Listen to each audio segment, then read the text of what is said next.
everyone, and welcome to another fabulous Tuesday.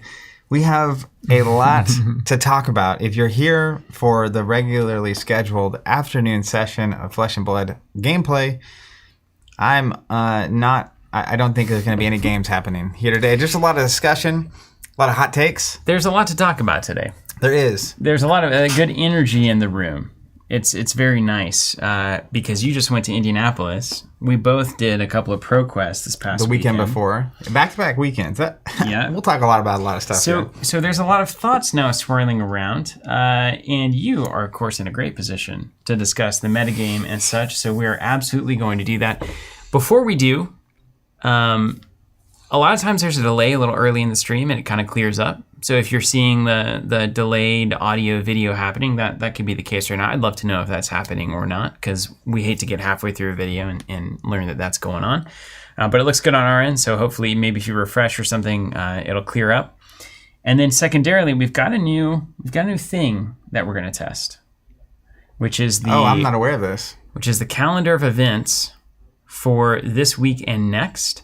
Oh, I am a little aware of this. Let's see if that's going to work. Oh. Come on now. There it is. And now, remember, we need a little asterisk thing under the bottom that says, be aware at any point, at any moment, this could change. Sign up for community updates so that you make sure you get the latest and greatest. Look, I look giant compared. Dan says that the delay is already cleared up. Also, let's just get right off the rails here. Brent? Nope, not Brent. Where's that? Blaine Barkey. Steve-O's shirt game is always top notch. What's point. up? Yeah, thank you. Thank you. You notice lots of people comment on my shirt. They love it. You got that whole kind of Steve Jobs flesh and blood thing going on.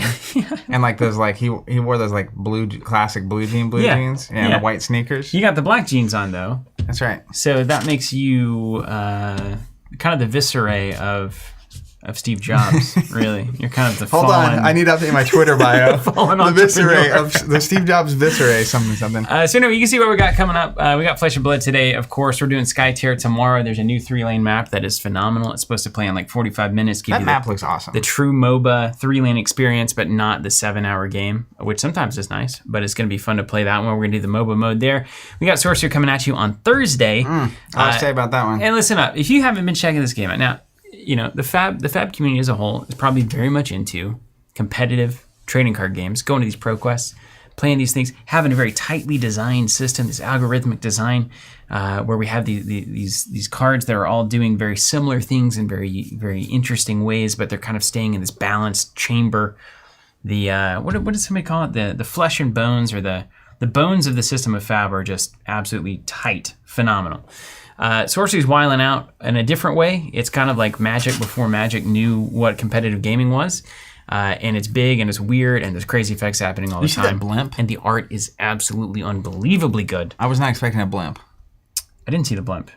And it's all hand painted and they're doing it the old fashioned way, and it's the biggest TCG Kickstarter by like 2 to 3 times now. I think it's 2 times. It's over 2 million. Unbelievable. The blimp, like, you can put your dudes and they move around the board in it. Well, you know, that just makes sense. It's the kind of game where if something looks like it would work, it would work. It checks out. Then coming around the next week, we're finishing off Arkham Horror on Monday. We've got Flesh and Blood again on Tuesday. And what we're going to be looking at on Flesh and Blood, starting next week, is how to find the dark horse of the metagame. Oh, that's we're going to talk about that a little bit. Tantalizing. So, if you weren't aware, the next pathway for me is the Pro Tour. That's right.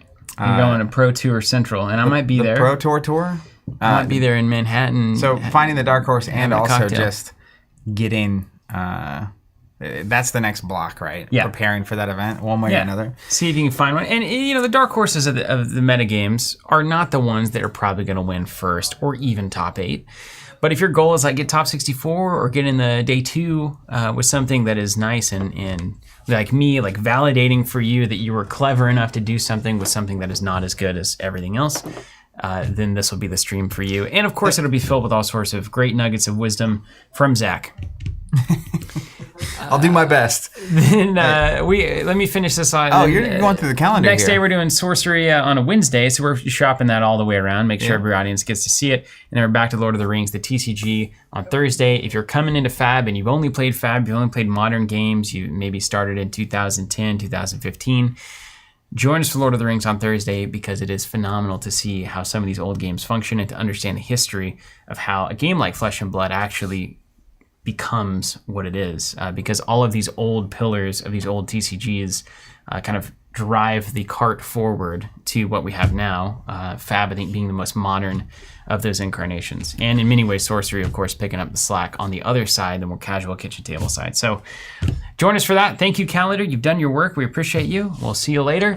And we're going to get right into Flesh and Blood. Oh, we did restock singles, I think, just now, too. We did. Tales of Aria anybody needs some and singles. Everfest, all in stock. I know a lot of places, last time we put Everfest in stock, we got a lot of people in the community texting saying it was really convenient having one place that had so much of it in stock. All first edition, too. All of that is currently in stock, as far as I'm aware, all the full arts and stuff, but I don't think that'll last. So if you are looking for any of that, hit it up.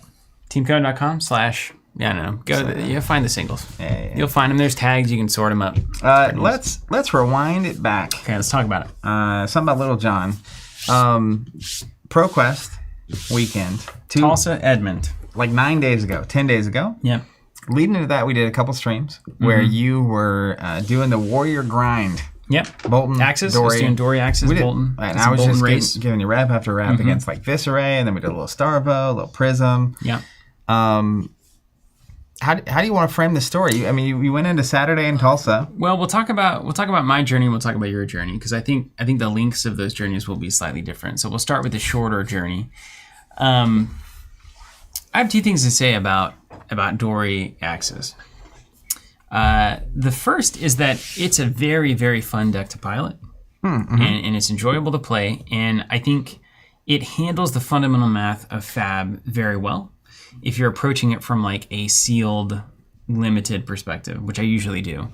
So if you're thinking of like a card as a certain value, and the 2-card hands in Dory Axis are quite good. Like you're swinging both axes, usually for 5+ whatever your Blade Runner is, and then you're recharging your Valiant Dynamo. You're getting a ton of value out of 2 cards, which that part of the deck works really well. Crushing Ice Lexi, it's not even a there's nothing to say about that because they're playing a more fair game where you can just block things, block the arrow effects that matter. I know how to play against Ranger. You just block until they lose steam. Well, I feel like Lexi is assuming you're doing more than what Dory is doing. Yeah. So she gets her, like, especially Ice Lexi.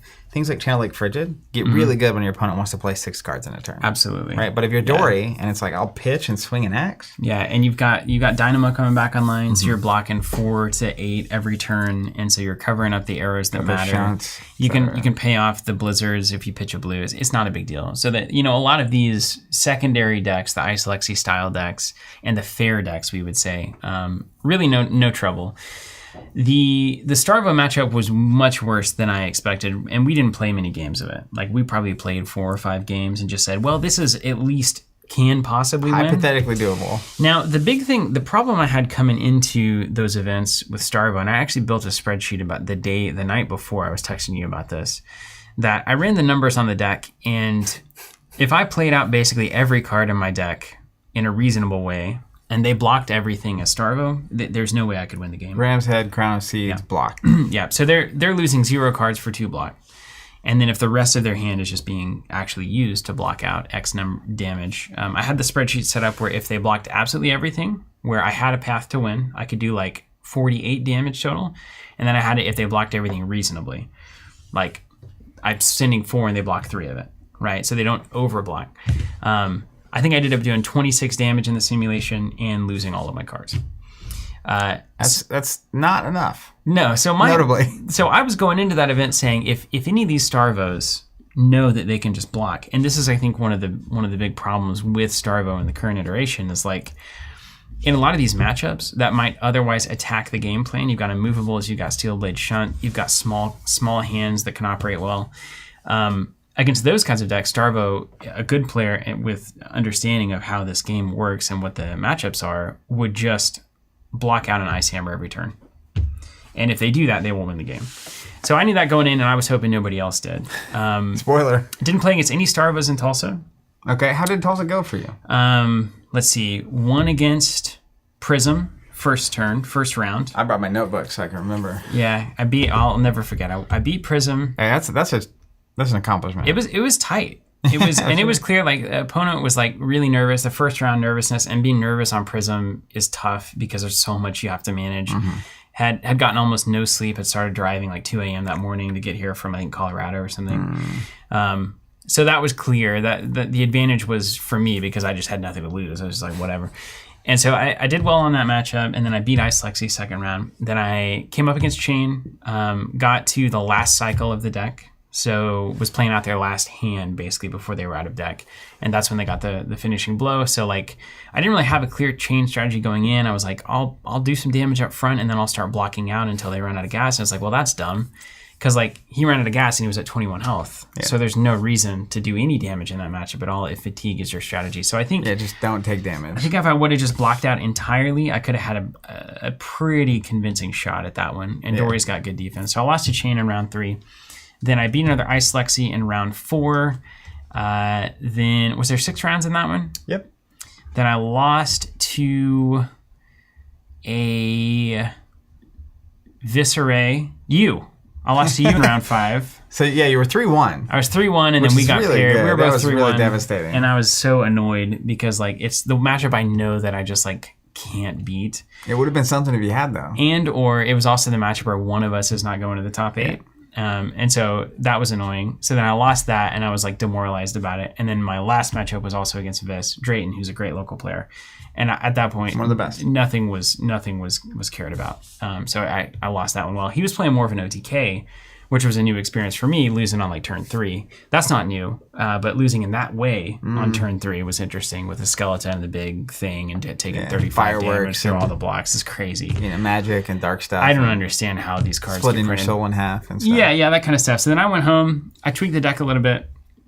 Then I came back into Edmond with no real expectations, and at that point, but I mean, you were 3-3. Yeah, it wasn't terrible. So like, it's a fine.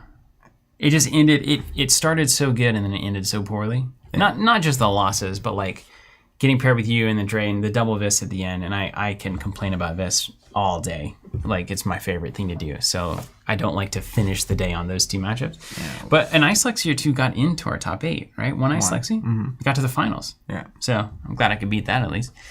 And then in Edmond, first round Starvo, and I played terribly. Yeah. Just honestly, that's a match you can't play terrible. I wasn't like locked in like competitive spirit at that point. I had that in Tulsa, but by the time I got to Edmond, I was at that nice coffee shop, and I was like, oh, this is a beautiful day, and it was like sunny outside. And I go in and I get paired against Starvo first round, and a number of incredible misplays, like stupid ones. Yeah. Like missed the Tunic once, which would have opened up the shunt from Tunic, which is a bummer.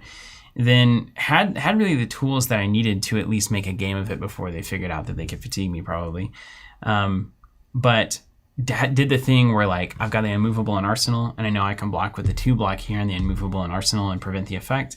And so then the attack comes in, and so I do Unmovable from Arsenal, and then I go to also move the armor over there, and I'm like, oh wait, yeah, that's the defense, and then you got to do and so I was like, but then so Crippling Crush hits rather than doesn't hit, and discards the last shunt out of my hand that I was going to put in Arsenal. And he spent the Unmovable on it. It's so bad. It's real bad. So at that point I was like, LOL. Yeah, like I don't deserve. 0-1, here we go. So then my second round was against your brother Tim, who we've been talking in the car earlier that morning about how I can't beat Starvo if they just block out. And he had switched to Starvo. Out of his frustration on Saturday. And then he was like, LOL, I'm gonna block. So we played the simulation, and then after that I was 0-2. So I went down to the local sandwich shop and bar. The Mule. Had a couple of great drinks, sat outside, did a bunch of work on the laptop, and then came back to harass you in the top 8, which was a great pleasure and a great joy. Yeah. And then that night, I was on the deck builder looking at all sorts of different ideas. Yeah. Not abandoning Dory either. Not fully abandoning hope. I'm going to tell you. Well, we're back. It's a dangerous thought. We're going to explore this next week. Yeah. But Dawnblade may have something to say. Uh-oh. It just might. Because here's what you do. You learn some lines of play from the Axis deck, and then you say, what's the difference? Let me tell you this, man. Starvo ain't blocking you for 6. It's not. That hit effect is going to happen. I know. It's not enough But there are some interesting things you can do with Dory Dawnblade right now, knowing what I know from the Axes experience, and knowing that reprise doesn't matter in this metagame right now. And so if you combine those two concepts and say swing for 3 rather than swing for 2, and then your second hit, if unblocked, is actually swing for 3 with a token, that's better than a swing 3 with Axes. So there's some play there. You're less good into Prism, but just looking at the numbers, it's possible that you can race. It's possible that you can race Prism. I'm not saying it's doable or even right or even ever going to work in real time, but it's possible. Well, our magician behind the curtain here, Bryce, got a win as Dory. I think Dawnblade into Prism in Tulsa. That inspired me. That's notable. Yeah, it inspired me. It doesn't matter how good or bad either player is. Mm-hmm. The fact that a Dory Dawnblade deck somewhere at all, yeah, down there. See out there, it beat a Prism of any magnitude. Means that there's hope under the hood. It's the only way to do it, right? Yeah. It's the only way to do it. But it's conceivably possible, and Prism has the downside where you generally can't take a block with your whole hand to clear the counter's turn, because a lot of times you just can't block. You have 2 auras that don't block for anything. Yeah, especially if you can pump to like 9 or something. Yeah. So all I say, it is conceivable. And then I also think Brute looks really good right now in terms of the Dark Horse. But your experience in Tulsa, lay it on me. Okay. So I made a pretty big decision on Friday before the event. Let me get out my compendium. To not play as Viserai, which people were surprised about because part of when we were testing on stream, part of the... Is this right? Yeah, that's right. You tell me. All right. Part of the... reason that I played so much Vis on stream. I've been playing Vis literally Look at this notebook. Hold on. I've been playing Vis forever. Yeah. See that? Look at that. This is my sideboard diagram, which is a list of all the cards in my sideboard, my standard layout, and then like specific matches and how many copies I'm running each time. Mm-hmm. After every round, I pull out everything in the sideboard in this stack, and then when I see who you're playing, it's like, okay, fine, start the show here, grab all these things. I have the deck ready to go. Makes sense. All right. That's good enough. So I don't do it like that. I've been a long time fan of Viserai. I was even playing him at that calling in Vegas back when everyone thought he was terrible. That's where I'm at 5-1-1. I was this close. I had a 1 health to 1 health dash round at the very end. Go to time. I was digging for my Vaccine Malice. I could not find it. Could not seal the game. Ended up not making the top 64. Devastating. Then Briar came out, so the world changed, right? That was a whole new thing. I'm also a really big fan of Briar. Very early on, I got onto like an Earth Briar build, which was not the Cheerios thing, and have always been tantalized by that. I played Briar back in Orlando at Nationals in the constructed piece of that. All that to say, I've been testing Vis, Briar, Starvo, and Old Bravo into the meta in general, specifically like in a lot of the tests I was doing off camera. And for me, I found that Briar was doing better into Star of the Show than Viserai. So I kind of had to decide, like, do I want to play Viserai? And it's the kind of thing when your favorite hero is good enough to win. Yeah. You want to play it. Yeah. Right? But this Viserai match into Star of the Show is really rough. Like, just... It's bad, which we'll come back to in a minute. We're talking about Indianapolis. So, anyways, I decided to pivot to Briar because I thought her odds into Star of the Show were better. She plays smaller hands a lot better. Yeah. It's the kind of thing where, you can Arsenal like a Ravenous Rabble. Simple enough. Or like a Lightning Surge. There's a lot of cards that can go in this spot. But Lightning Surge, E-Strike, there's just a lot of different cards. And then even if they have the crippling effect of, Crippling Crush or Oaken Old, you can kind of just take it and then discard 2 cards. And a lot of times she can play a 3-card hand really well. It's like 10 or 11. Yeah, it's like Nimblism, Ravenous Rabble coming in for 7. And then you have your other card. You can swing the sword or you can put it in Arsenal. And that's... And you have Tunic with her, right? Against Star of the Show, you run Skeleton for the armor. Right. Yeah. But she also runs a lot of blues, and like she's okay to like play unmovable. It's a lot clunkier in Vis, because he really wants to hit the Sonatas, and he's like, it's just a different lane. And his hands get really bad when you spend, you're down to like a 2-card hand or whatever. So anyways, I decided to pivot to Briar. She has a great match into Prism. We had a better match in the start of the show, and her not so great match is Viserai. But he's also, you look at the metadata and what's going on. Yeah. He's around, but he's not like, in my mind, it's like half the field is going to be start of the show, or like 30 or 40%. So easy, right? It's got to be. That's the match. Look at the data. Yeah. So then the Tulsa event was actually, I think there were like 12 start of the show, 12 Viserai, 12 Prism. Mm-hmm. And there were like almost 60 players. So that was really only about half the field. And it was pretty amazing, like how varied the rest of the field was. A couple Lexis, a couple Chains, a couple Briars. Mm-hmm. There were Dories. There were Katsus. I think Dash. There was a Data doll. Yeah, that was wild. That was wild. Respect for the attempt. But anyways, so first round, I get paired against Star of the show, and I'm thinking, oh great, I'm glad I played Briar. He has like 3 or 4 turns in a row that are dominate, crippling effect, right? Spinal Crush or discard 2 or whatever. At one point, the score was 40-22 his favor. Yeah, that's pretty classic. This is Thomas from Tulsa. Starva, yeah. And I just kept eking. At that point, I'm not even afraid of awakening. I'm so far down. You just stayed in the game. Yeah, and I went down, to be fair, I went down to 20 on a turn where the turn before I had played him out heroic, channel out heroic. So I took a hit that didn't have a hit effect. Oh, that's lucky. Or that's... Yeah, it was just like an Autumn's Touch for 9 with Dominate. Yeah. It's like, I'll take 9. Yeah, thank goodness. Yeah, and then I like swing the hammer, and it's like, I'll take 4, take the Frost token, and then let's go. Pitch in a blue, pay 1 for like a Nimbleism into a, whatever it is. So I was then immediately able to fire back and keep heroic out on board for another turn. And I eked my way back into it, and I literally got down to 2, finally got across the finish line and won that game. So I felt good. It's like, all right, 1-0 against Starvo. Mm-hmm. Around 2, I got paired against Alec on Starvo. Alec is a local who's really good. He top 4'd in Dallas at the calling. Yeah. And close game. Got him down to 3. He got me. 1-1. Can't complain. Hit it, right? Yeah. Can't hit it. Round 3. Does anyone have a better Starvo match than 50-50? Used to, Prism did, but I don't believe that anymore. Yeah. So anytime you're beating Starvo at all in this metagame, it's like, that's notable. Yeah. You're trying to get above like a 10% chance. I'm just trying to get above a 0% chance. You know what I mean? A lot of times that's how I feel too. Taking a turn of 0 wins into a 1-win column is a big deal in this thing. Anyways, all our testing actually paid off in round 3. I got paired against a Bolton player. Boom. And super comfortable. You knew exactly what to do. Yep. And he was on Didn't block and just killed slapped. Him. Yeah. No, I actually did block some, but that's because it's Briar, right? Like, so it's less just I have to kill you all the time. But that was a really good game. He actually got me down to 3 on his last turn, so it was not like I was just running away with it. But I was just, from our testing, consistently being able to. Yeah, it's like you'll get me down under 10, but like usually I'm killing you back on that turn. Round 4, I got paired actually against the only other Briar player, Daniel from Dallas. Bummer. And he went first, so that can go bad. Because they can get like a heroic out and an arsenal card, and then like it gets uncomfortable.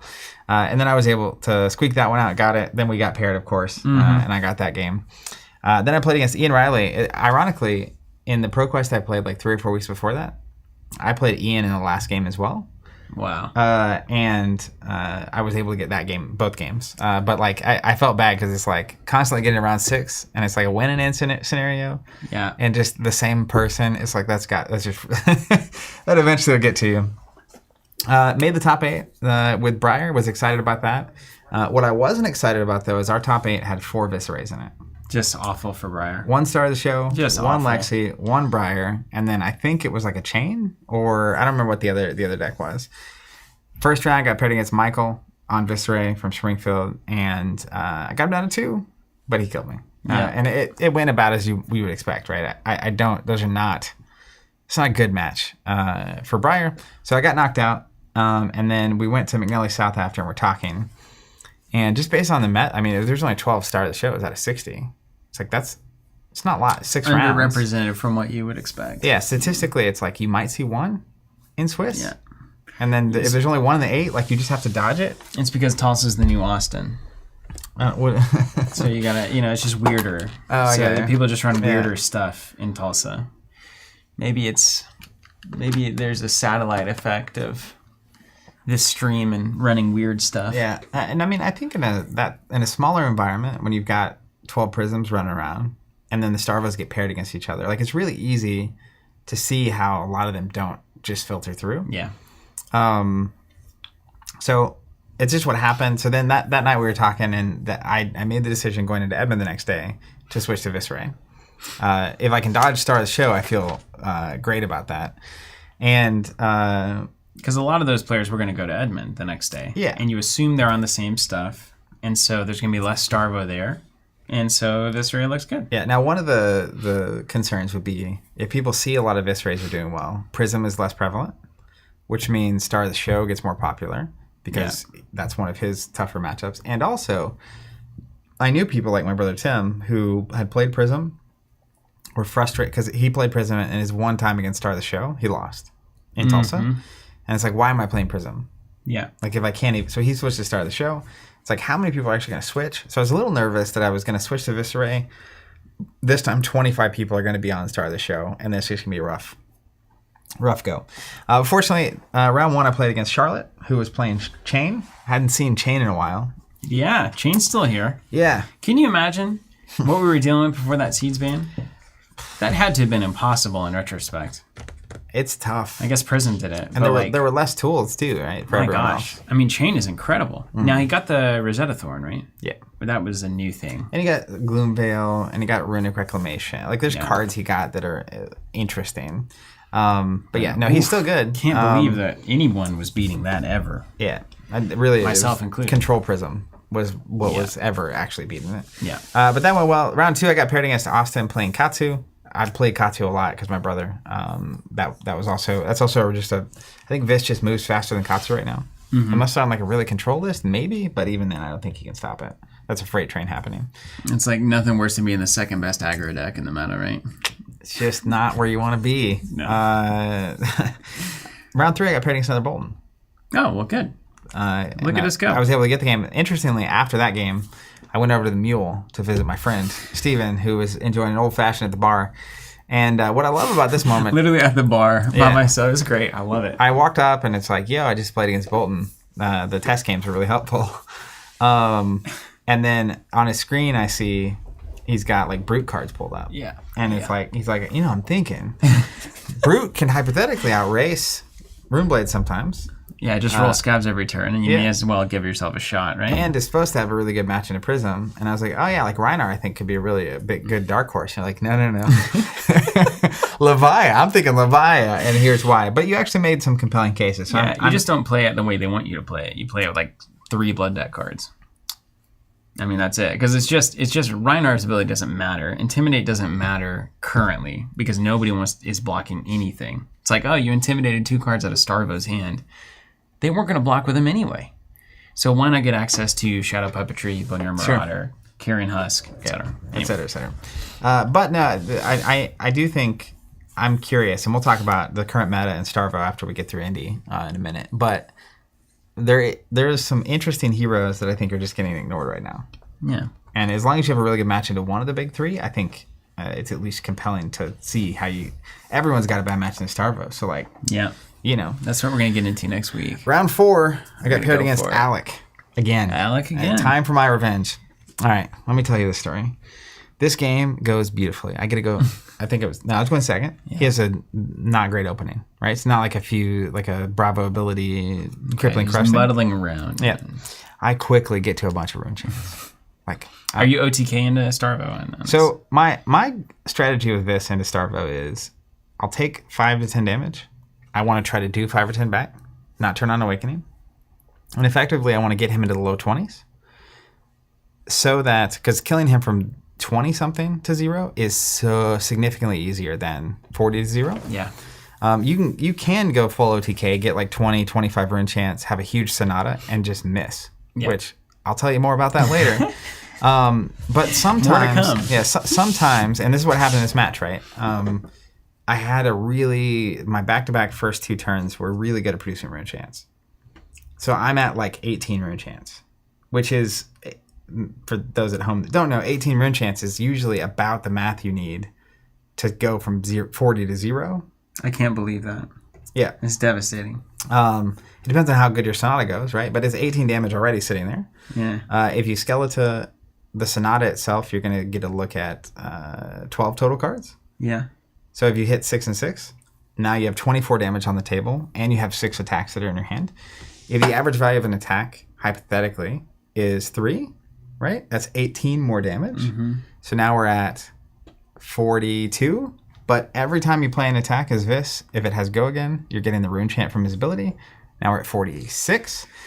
Plus, you have the other cards that were in your hand.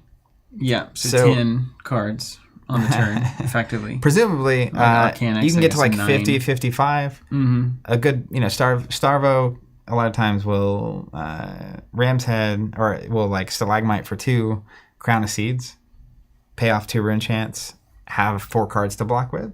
So he can block for like 15 or 16. Mm-hmm. But you can, depends on how good it hits. But 18 is like where you get if you hit the right cards, you get him to past 0. But if not, you get him down to under 10, which is usually enough to just keep pressuring him out of there. Anyways. Have you ever considered blocking with 2 cards and then swinging 2 axes back for 8? I haven't. No, I don't. There are no playable Runeblade axes currently. But that Dread Scythe is, ever appealing. So it's just a different game. Yeah. So it's a different tier. I honestly, if I'm just being candid, I deplore OTK. Like I hate. The reason I hate it is because I don't even feel like I'm playing the game. Yeah, like you can block and reduce to Rune Chant and all that kind of stuff. It's not a feeling. That's a true blue reality. But like in this case, right? So what happens is I get to 18 Rune Chants really quickly, and that's too big of a Rune Chant stack to just be like, I'll play Amplify the Arcanite for free. Yeah. Like that's just... Yeah. You got to save it. Yeah, so then I get into this pattern of like, I'm just blocking. If he doesn't have Dominate, I fully block. If he does have Dominate, I block. If he's got Dominate with discard, I block, take some damage, put a card in Arsenal, try to get Rune Chants. I do that whole thing. And this is the game. You want to go top down real quick? Yeah, sure. I want to show you this fun score. You'll see here, my health goes 40, 34, 20, 21, 17. Turn this down. 7, 6, 3, 0. Meanwhile, Alex over here doing, he's at 40. And he just stays there the whole time. Yeah, because I don't ever do any damage. So it was a true OTK situation. Yeah, so being 3-0 and then doing no damage in a round is pretty brutal. Yeah. And what ended up happening is I was waiting to get Become the Arcanite or Sonata. Mm-hmm. And one turn I drew 2 Sonatas. And he does a Dominate Crippling Crush. Get them both. And he gets them both. And then another turn I draw a Become the Arcanite and a Sonata. And he attacks. And I also had an Unmovable in hand. And it was my only Sonata. So like if he hits the Sonata, I lose. Mm-hmm. So I actually ended up pitching the one Sonata and the Become the Arcanite to play the Unmovable. So that he couldn't discard it from my hand. Wow. So that if I see another Become the Arcanite, I can actually go get it because it doesn't matter where it's at in my deck. I never saw it. I died. 3-1. Next round, played against Casey on Prism. That's a really good match for Vis. I won that game. Great. Next round, played against Starvo. It's a big Starvo match. Jeremy from Arkansas. 5th round, yeah. I'm on Vis. Yeah. And I'm at X1. I really don't want to lose this game. You got the fire under you. Yeah. You could boil a pot of water. He wins the roll. He's going first. Okay.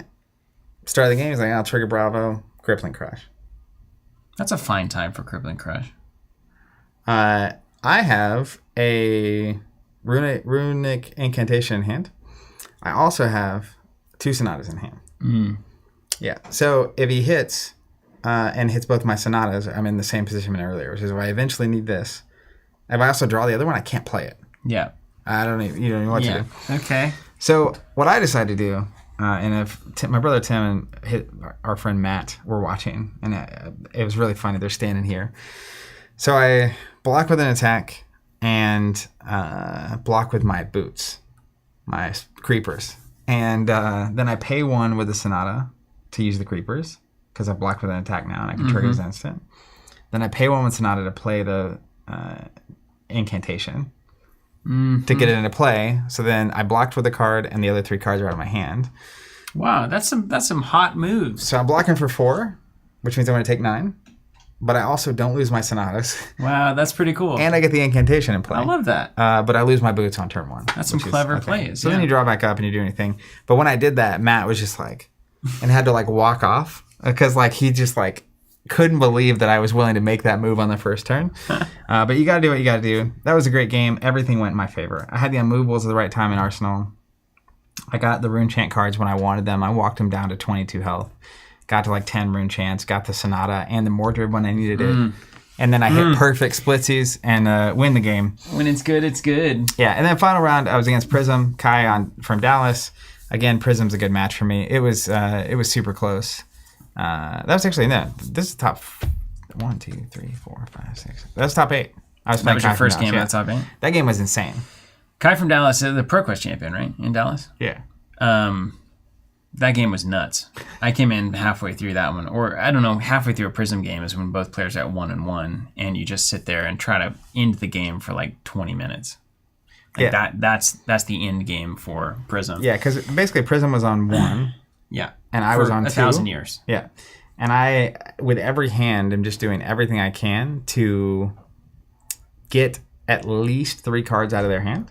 Yeah. Which means, and I don't think there was anything in Prism Soul, but these games are all on, I think it was Kadachi for Three's Twitch channel, the top 8. Oh, cool. Yeah, that's right. Right. But I just am, every time I'm making decisions, what can I do to make sure that 3 cards are coming out of hand? That was a phenomenal game.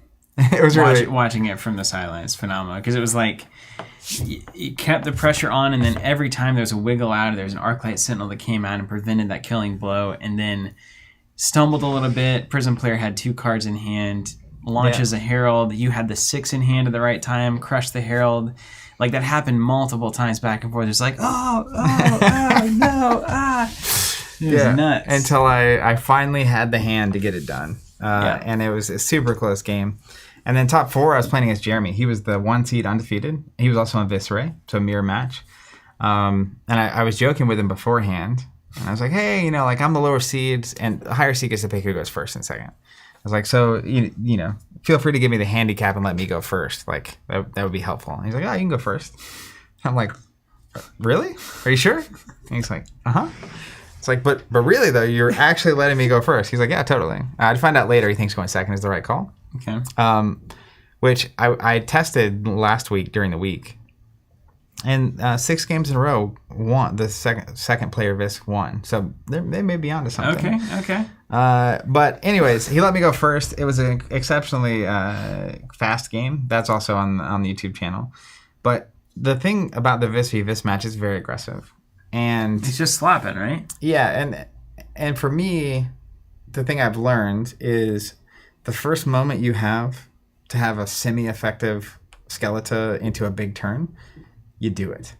Because whoever can get the other person into the 13 or less health range can have a lot of hands that force your opponent to block. Yeah. And Vis's 4th and 5th card are usually worth disproportionately. His curve is exponential as it was. And so it's just a scramble to get someone down to 8. And then at that point, now they're on their back foot and have to keep blocking. Another big factor there is who sees Mordred Tide, who sees Become the Arknight, who sees Rattlebones and Gloom Veils and all that kind of stuff. But I was able to get that game. Then the finals, I think they're metamates. I was playing against Paul, who was also on Viserai. And Paul, again, decided to let me go first. Thinking that going second was the right call. This going first is so scary to me. Yeah. If you in that turn with 6 rune chants and an Arsenal card, what the heck? Yeah, and that happens. Yeah. And sometimes it's no rune chants in an Arsenal card or 1 rune chant in an Arsenal card. So I get it. Going second means you're the first player that gets to actually attack when blocking removes the 4th and 5th card from Vis. But secret, he ain't blocking. And the 5th card, the right 5th card is worth a ton. So if you don't block, you can usually come back harder with 5 cards. And then they have to decide to take it or not. But then they're coming back with presumably only, if they came at you with 4 cards on their first turn, they don't have an Arsenal card. Right. So a lot of times going second means you get a 3-card hand to go at them. And a lot of times it's not that threat. Like compared to a 5-card Vis turn, it's so much potential damage. Yeah. So, anyways, playing against Paul, both all my opponents were super friendly. It was fun to get I love to those do. Guys. But I had a big moment. I was at like 36 health or something, and I had the skeleton moment. It's a pretty good turn with like rattle bones and rune flash. And it was like this, like you can watch the stream back if you really want to see it. But like I just went for it. I didn't think I blocked with Skeleton. Yeah, no, it was just like, all right, here we go. I remember why I did it. So I didn't block Skeleton because I didn't plan on using it. But then I did a Sonata where I paid 2 and flipped, and I drew 2. And the 2 that I drew meant that I could do the turn that I ended up doing. But I couldn't count on that. And so I didn't want to waste this Skeleton on a random block. But maybe you should in a game where you're just ready to use it at all times. It's like the Refraction Bolters thing with Dory, too. It's like, do you just block with this like whenever you can? Yeah, I think or Skull Crusher or anything like that. Yeah. Pretty much. So I was able to come away with the win. So I got the ProQuest victory. ProQuest champion number 2. That's Jack right. Bunn. I got a cold gold Goliath gauntlet. It's beautiful. That's pretty cool. Yeah. Actually, that's not a bad grab. It's like right in the pocket of commons that like actually get used. That's like 2 golds now. Yeah. Got to keep stacking them. And the Goliath gauntlet. You're building their brute list. If you get gold scabs, didn't even know it. Bring it on, man. I'll tell you this: if you get gold scabs, I'll freak out about that a little bit. If I get a gold scabs, I'll play brute at some event somewhere. There you go. But it was the last event of the season, the end of the ProQuest thing. So that was really really nice to get to end on a win, which also means I qualify for the Pro Tour, which is the event in Jersey in May. So super excited about that. Congrats. Yeah. Thank you. Yeah, it was awesome. We freaked out after the game. It was fun. Yeah, and huge shout out to you and everyone else that tested with Tim and Ian and Dante, and then the whole list of Mr. Del Frisco, Dante Del Frisco, of course Hayden Dan. I'm just gonna say Hayden Dan and Brendan as well. But all those it went exactly like I wanted it. I got a Prism match and then Vis mirrors. The Starvo got eliminated on the other side of the bracket. Perfect. Ideal. Yeah. And off the back of that success would lead to what I think was a bad decision going into Indy. I think, in retrospect, back-to-back Saturday, Sunday event, work Monday through Thursday, travel to Indy on Friday. Not a lot of time for thinking. I was pretty tired across the board. But you win an event with this. You love the hero. You're used to playing it. You're so comfortable with this. Let's go. Right? Yeah, you play it. So we go to Indy. I decided to play this. Honestly, didn't even question it. It's like, well, I guess I'm just playing this. And I won't go through all of the details of all the matches, but essentially Swiss was 7 rounds. I ended up finishing 5-2. I started 5-1. And round 7, I was against a Starvo, and I felt real good. I'll tell that story in a second. But what I do want to note, one thing I like to do is write the name and the hero, and then also where they're from. Round 1, I got paired against Kano. Oof. And what a terrifying reality. Yeah, and this is Brian from LA. And you don't have Arcane Barrier 3, right? Arcane Barrier 1. I was literally like, I'm not going to see Kano early. By the time it gets late, I'm not going to see him either. I don't have 2 slots on my list to do this. Round 1, oh no, this is bad. And I would really love one day to just spend a few hours talking about whether or not that is good.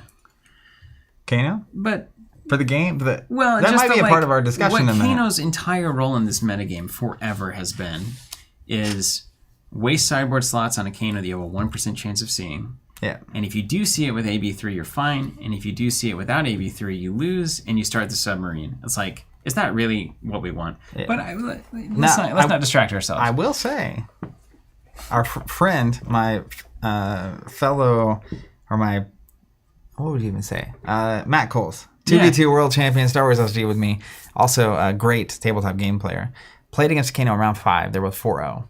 Beautiful. And he lost to Kano. So there was a Kano at 5-0. 5-0 at the thing? At Indy? At Indy. Was it because nobody had Arcane Barrier? I don't know. Well, that's tantalizing. Then maybe it's not just a spoiler. Yeah. So, anyways, luckily for me, I went first. Had a pretty good Rune Chant Generation turn. Turn 2, early, I played a Gloomveil that had all 3 triggers, and he did not block, so my arcane damage is unpreventable. So I had the arcane gloves, what are those called? Quill Hand? Quill Hand, yeah, Vex and Quill Hand. And I had a Mordred online. That's how I got to the 3rd trigger of the Gloomveil. And man, I ran wild. You just made as many on turn 2 bombs as you could. I'm orders out. I pop the gloves, 3 rune chance. I play a Revel, gain 7. I pop Skeleton, Sonata. Like he can't prove my arcane. Right. So I've got 10 rune chance. Yeah. I hit perfect 5 and 5. Ugh. He takes 5 from that. I have a Rattlebones hidden in Arsenal. That's what I Arsenal first turn. I literally kill him on turn 2. Okay, so you're the Kano player. He's only got 30 health. Yeah, right. So first turn, I actually attack into him because if you don't, he can just instant stuff around. Yeah. And I did 8 damage on the first turn. So he's down at 22. I mean, this is threat. Isn't it crazy that even a 40 health hero is maybe turn 3 is the killing blow? Yeah. It's what? I mean, the fact that he let me get him down to 22, right? He could have blocked, but he did his shenanigans. Kano shenanigans. Yeah, then round 2, the only reason I really went for it is because he took that Gloom Veil. Yeah. And once he did, it's I'm looking at it. It's if I hit 3 cards on this Sonata, plus I have the 10 rune chance, it's 13, and a sword swing, it's 15. I only have to do 7 outside of that. I also do want to note that you're coming off of a long, beautiful history in the top 4 of Edmond, absolutely obliterating those even split Sonatas. Seriously. Watching from the sidelines, and it's reveal 6, and it's 3 and 3, or reveal 8 is 4 and 4. That dual deck thing is good to go. Okay. Cool. Yeah, I'll say something about it. Thank you. But you were crushing the. Yeah. So I was just every time I was losing my mind, in the top 4 in the finals at Edmond, I had a couple of Sonatas that I'd pay 2, so I'd look at 4 and I'd hit 2 and 2, and then one of those I had a 12.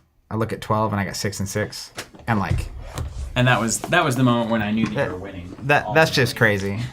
So that honestly, at first I got paired against Kano, and I was mildly nervous. And then starting the day, because I've got 40 minutes left in the round, right? Yeah, so that's great. So it's get some coffee or Brian, croissant or something. Nice to meet you. I'm gonna go to the bathroom and get a drink and just breathe. I'm 1-0. This is great. Then round 2, I get paired against a Starvo, and this is I lose. But then I went 5 in a row, right? And then how'd that Starvo? Just standard Starvo? Hit a bunch of attacks? So that was the Starvo that I would talk about all weekend, which is 4 turns into the game, he had 4 cards in discard pile, and 3 of them are Oakenald, all of which had been Bravo fused and then fused for real. Because once he discards 2, I have a pretty weak hand, and one of the cards he fuses with is the Pulse of Eisenloft. Yeah. So he's got the ability, he just needs a lightning card, and if he has that was rough. I started down. It was 20 to 40 before I really even started the game, and then I still made it a close game. I got him I had a big Sonata that whiffed. First. How big of a whiff? I think I was looking at 14. Oh. Yeah. How many did you get? 2. Oh, okay. Yeah, that's so instead of 7 that I might draw, or let's just say 5. Yeah. I always assume -2. Yeah. Half -2. So if I'm looking at 4 cards, I'm assuming I'm getting 0. Mm-hmm. You have to be okay if you get 0. Otherwise, you put yourself in a lot of losing situations. Yeah. But sometimes you get 2, and then when that happens, you just expand on the turn. Right? Yeah. That's fine. We can deal with growth, but the decline is you got to be prepared. Anyways, so that was rough, right? Round 2, he starts really hot. I feel like I put myself back in the game. You have a Sonata that just whiffs. Whatever. Then I go and I win 4 more in a row. So that feels Beautiful. really good. Just bump. Of note, I wrote down the heroes, and this is what's really cool about these events, right? First is Brian from LA, then it's Bernard from Florida, then Julian from Indy, then Sam from Pennsylvania, right? Cool. Then Jason from Austin, then Shane from Wisconsin, then Brandon from Ohio. So I played 7 opponents, 7 different states. That's tight. I played 2 Starvos. Every other hero was different. Okay. Well, which is pretty cool. Yeah, bring it on. Yeah, finished 5 and 2. So day 1 was fine. But really going in 5 and 2 is a bad. You have to win out the entire day 2. You have to go 5-0. Shot. You've got to go 5-0. Right. Other note, this is kind of a side tangent, is I also was just the whole day felt off. I felt at first I was man, the deck just feels like it's not working. Right, it's happened. Clumpy, and it's just having weird hands, and I feel like my wins I'm having to really just fight for. Which speaks to two things that I want to mention. One, I think the average quality of player across the board has gone way up. Yeah. Compared to even like Orlando. Mm-hmm. I think the skill level of players is increasing pretty rapidly. And you see this on stream too. I think the high level play that's happening right now on average is up from where it was. Yeah. The other thing is that morning I had found a coffee shop within a couple miles of our Airbnb.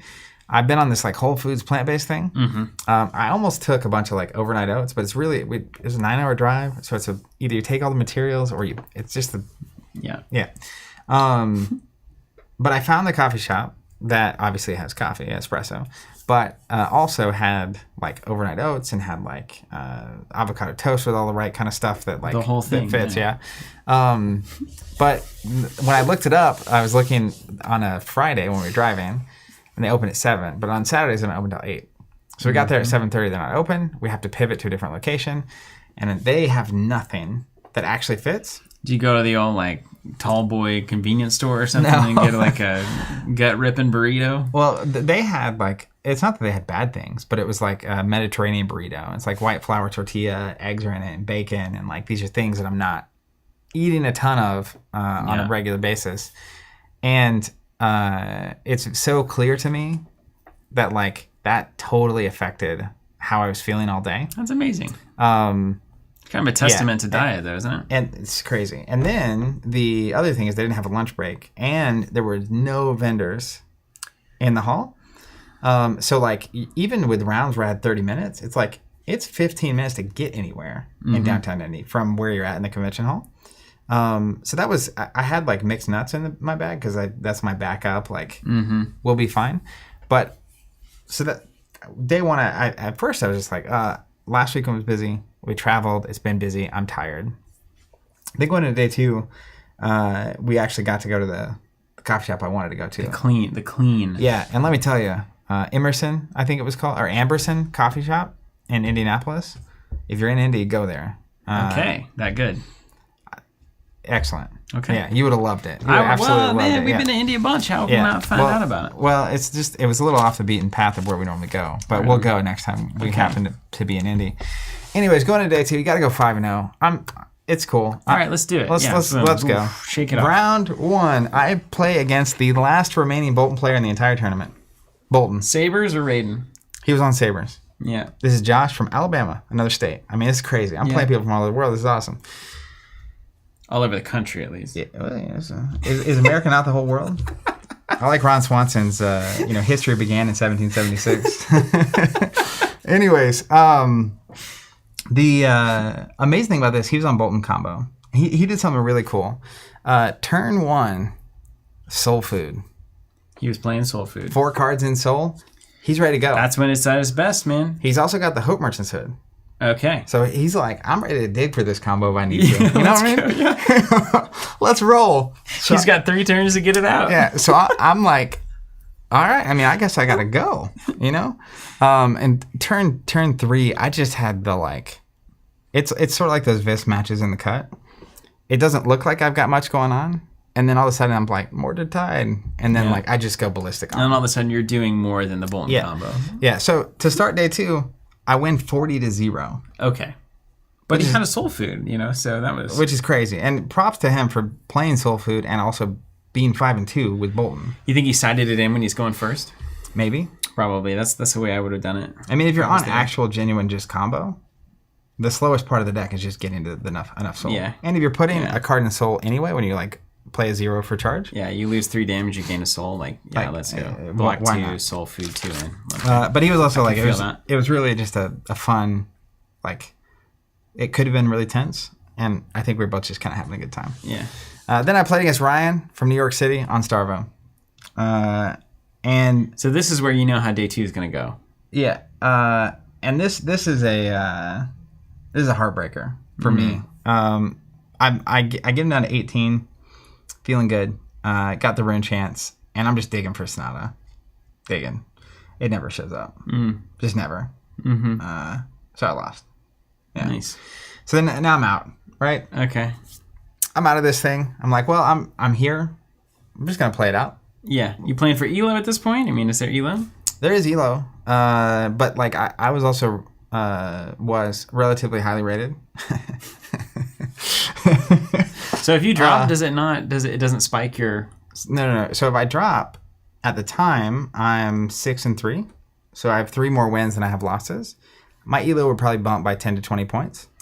Oh, so even if you chicken out of the whole tournament, if you have a winning record and then just bail, it's fine? Potentially. It depends on who you're playing against. That doesn't seem right. Record. Well, we'll come back to that. Okay. It's not everything it seems.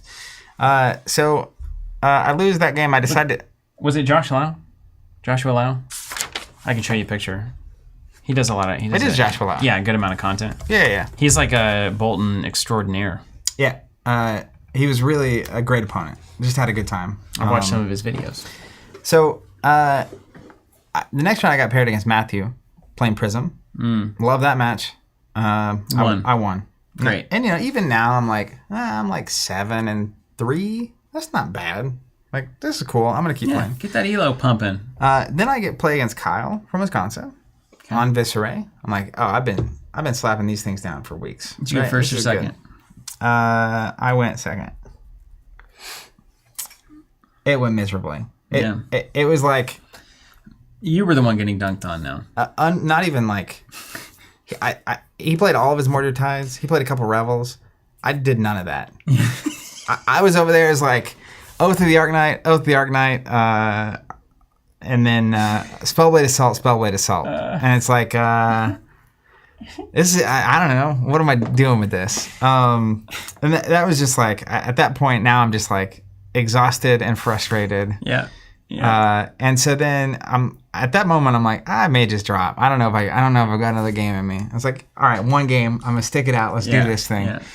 I get paired against Dalen Mack. Oh, Dalen. Which I'm actually really excited about for 2 reasons. One, I haven't had the chance to play against Dalen yet. You're unfamiliar. Dalen is all over Twitter, the Twitter Fab TCG, and he's just a great all-around player and known entity in the community, does content and stuff. Got drafted recently. Was it Tampa Bay, I think? He's playing in the USFL. Okay, that's right. Which is like the league where people go when they're trying to get back into the NFL. Sure. Because he was in the NFL, which is just really cool. I had no idea. And then like after he was in the top 8 in Orlando at the ProQuest that I was in. Anyways, I'm excited to play him. The other thing is he's on Prism. So I'm like, all right, this will be a fun match and it'll be easy. It'll be so easy. Yeah. So we do the high roll. C goes first. He wins the roll. He's like, I'll go first. He flips. And he's on Halo of Illumination, which is not common among Prisms these days. He's on like Crown of Reflection and Ironhide, that whole thing. That's what everyone else is on. Yeah. So he starts to do his opening hand. And he's like, sitting there. We're both at the end of the tournament. I mean, this is whatever. Does he didn't have a shot to get in if you don't. No, we're both just out. We're just playing for... Yeah. We're here. Were you like giggling and like having a good time? I'm about to serious? be. It was pretty funny. Yeah. Well, it's because here's what happened. Turn 1, he's like, oh, we'll trigger Halo. Put a card in Soul. I'm like, ooh. Spicy. Yeah. And then he's like, what's the name of that tome? Tome of Divinity. He's like, I'll play Tome of Divinity. Yeah, draw 3. Draw 3. I'm sitting there. He plays another one, doesn't he? He's like, I'm going to play a Tome of Divinity. Yeah, there it is. Okay. I'm like, cool. Yeah, okay. So you just leave then. Then he's like, I'm going to play Tome of Divinity. No, okay. Yeah, then you go. Turn 1. Yeah. He has 2 Genesis out. And the 0-cost aura that when you blow up an aura, they get a Spectral Shield. Yeah. And... Did he herald it all or anything? Arclight Sentinel. So hilarious. I call this my Arclight Sentinel double Genesis open. Yeah. After when his turn 2 started, he said, I'm gonna be real honest. I have never high rolled someone this hard. So that about sums up the tournament for me. I did not. Spoiler: I did not win that game. It was fun. I laughed, and it was like, all right, like this is kind of funny. There was a part of me because he blew up the Genesis, right? And they're gonna get a Spectral Shield, and it's like, can I just win the game fast enough where that's really not gonna matter? Devil's gamble, right? I there, didn't. yeah. I just tried to blow him up, and I made a contest of it. I got him in the single digit of health. Yeah, but for Prism, that's basically 30. Yeah. So that was quite the end of the tournament. So I ended up finishing 7-5. Mm-hmm. Which doesn't look as good on paper as the journey would tell. Doesn't feel so good, no. And the ELO actually updated, and so I was 2 games ahead But because I was playing as people with lower elo than me, I actually ended up dropping 10 elo points. Okay. Which is not horrible. Yeah, that's fine. I went from like You're 60... not going to be a grandmaster anytime soon. Yeah, I went from like 60-something to like 90-something in the world on the elo rating. But the thing I want to talk about besides that, I think Viserai was a mistake. Mm-hmm. So I want to talk about that for a second. Which the reason Viserai was a mistake is because it's a 12-round tournament. Okay. And I think 20 to 30% of the field is going to be on start of the show. You are not dodging that match. It is so statistically unlikely that you won't see at least 2. And the odds of me winning, if I see 3 or 4, the odds of me actually finishing X2 or better are like so bad. It's not even worth it for the enhanced Prism matchup because Prism could have been 30 to 40% of the field. You didn't know that going in. Yeah. But then Vis is the right call, right? If Prism is the dominant force. I mean, start of the show has to be at like 10 to 15% of the field before I think Vis is the right choice. Okay. Like in a 6-round tournament in Edmond, you can dodge Starvo. Yeah. Even just statistically, the number of times you're pulling out of that hat, you might see 1 or 2 in Swiss. Mm-hmm. And if you can sometimes win that match, like I did in Edmond, then it's okay. But like, if you're, I think I played 4 Starvos, and like, did you notice the quality of the Starvo play was different or better? No. At that event, I think it's the same thing. It's average. Right? Yeah. I mean, so Michael Hamilton, who won the event, I think he's one of the best players. Clearly, he won Orlando Calling, and then he's back-to-back Callings. Definitely in the spot for best Fab player. Yeah, number 1 ranked in the world on Elo. Yeah. The stats don't typically lie. So he was on a very different. He was on a very not very different. So Kale, who's a very famous Guardian player, Guardian posted like a very defensive list, and his is kind of somewhere in the middle of like an elemental aggressive and defensive. But you watch him play; he is on a different level of play that's happening. And there's in a tournament that big with that many rounds, I always say you got to be really good, you got to be really prepared, you got to not make mistakes, and you also have to get a little lucky. Pairings, the right cards flipping. Even if you watch Brendan's game when he's playing against Druid, gets knocked out in the win and end game. It's like Druid had a fire hand on the top of deck after a really specific scenario a turn or 2 before. But that you have to have that. Yeah. Like there's it's going to fall one direction. Yeah. So anyways, I think average play skill is going up, but it's not different than what I've been seeing. It's just they're like when you're playing Viserai and you get in that OTK position, it's really easy for you just not to see the cards, or you see the cards when they have the discard effect, and there's nothing you can do about it. That's how I felt about Bolton too. Yeah. You remember those early There's a games? lot of ways it goes wrong, but I think macro choice wise, it was just wrong. Knowing that much of the field is Starvo, likely to be Starvo. Look at all the ProQuest data, percentage of top 8s, percentage of wins. I don't think you can make that deck choice, and then I paid for that. And Briar and a Chain got in. Yeah, in terms of the Rune Blades. And I think Briar and Chain both have a more resilient Starvo match, which is why I was on Briar in Tulsa. So lesson learned. So if you go back, you would be on Briar. That's the biggest change I would make going into Indy, which is so hard. You win an event on Sunday with Viserai. It is so compelling to be like, if you're feeling it. And by that top 8 with Viserai, I was in the zone. Yeah, you were cranking, man. I was in the zone. It was amazing. But that was number 1. And then the second thing is kind of notable, and this is the bigger discussion to have. Yeah. Which is the state of the meta, the state of the game.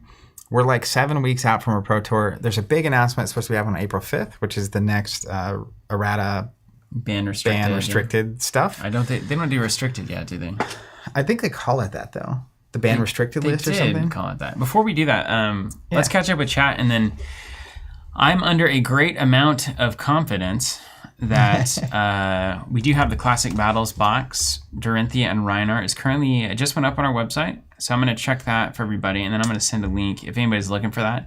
These are pre-orders. We're under 100% confidence we are not going to get allocated, so we're selling to a very precise number of these.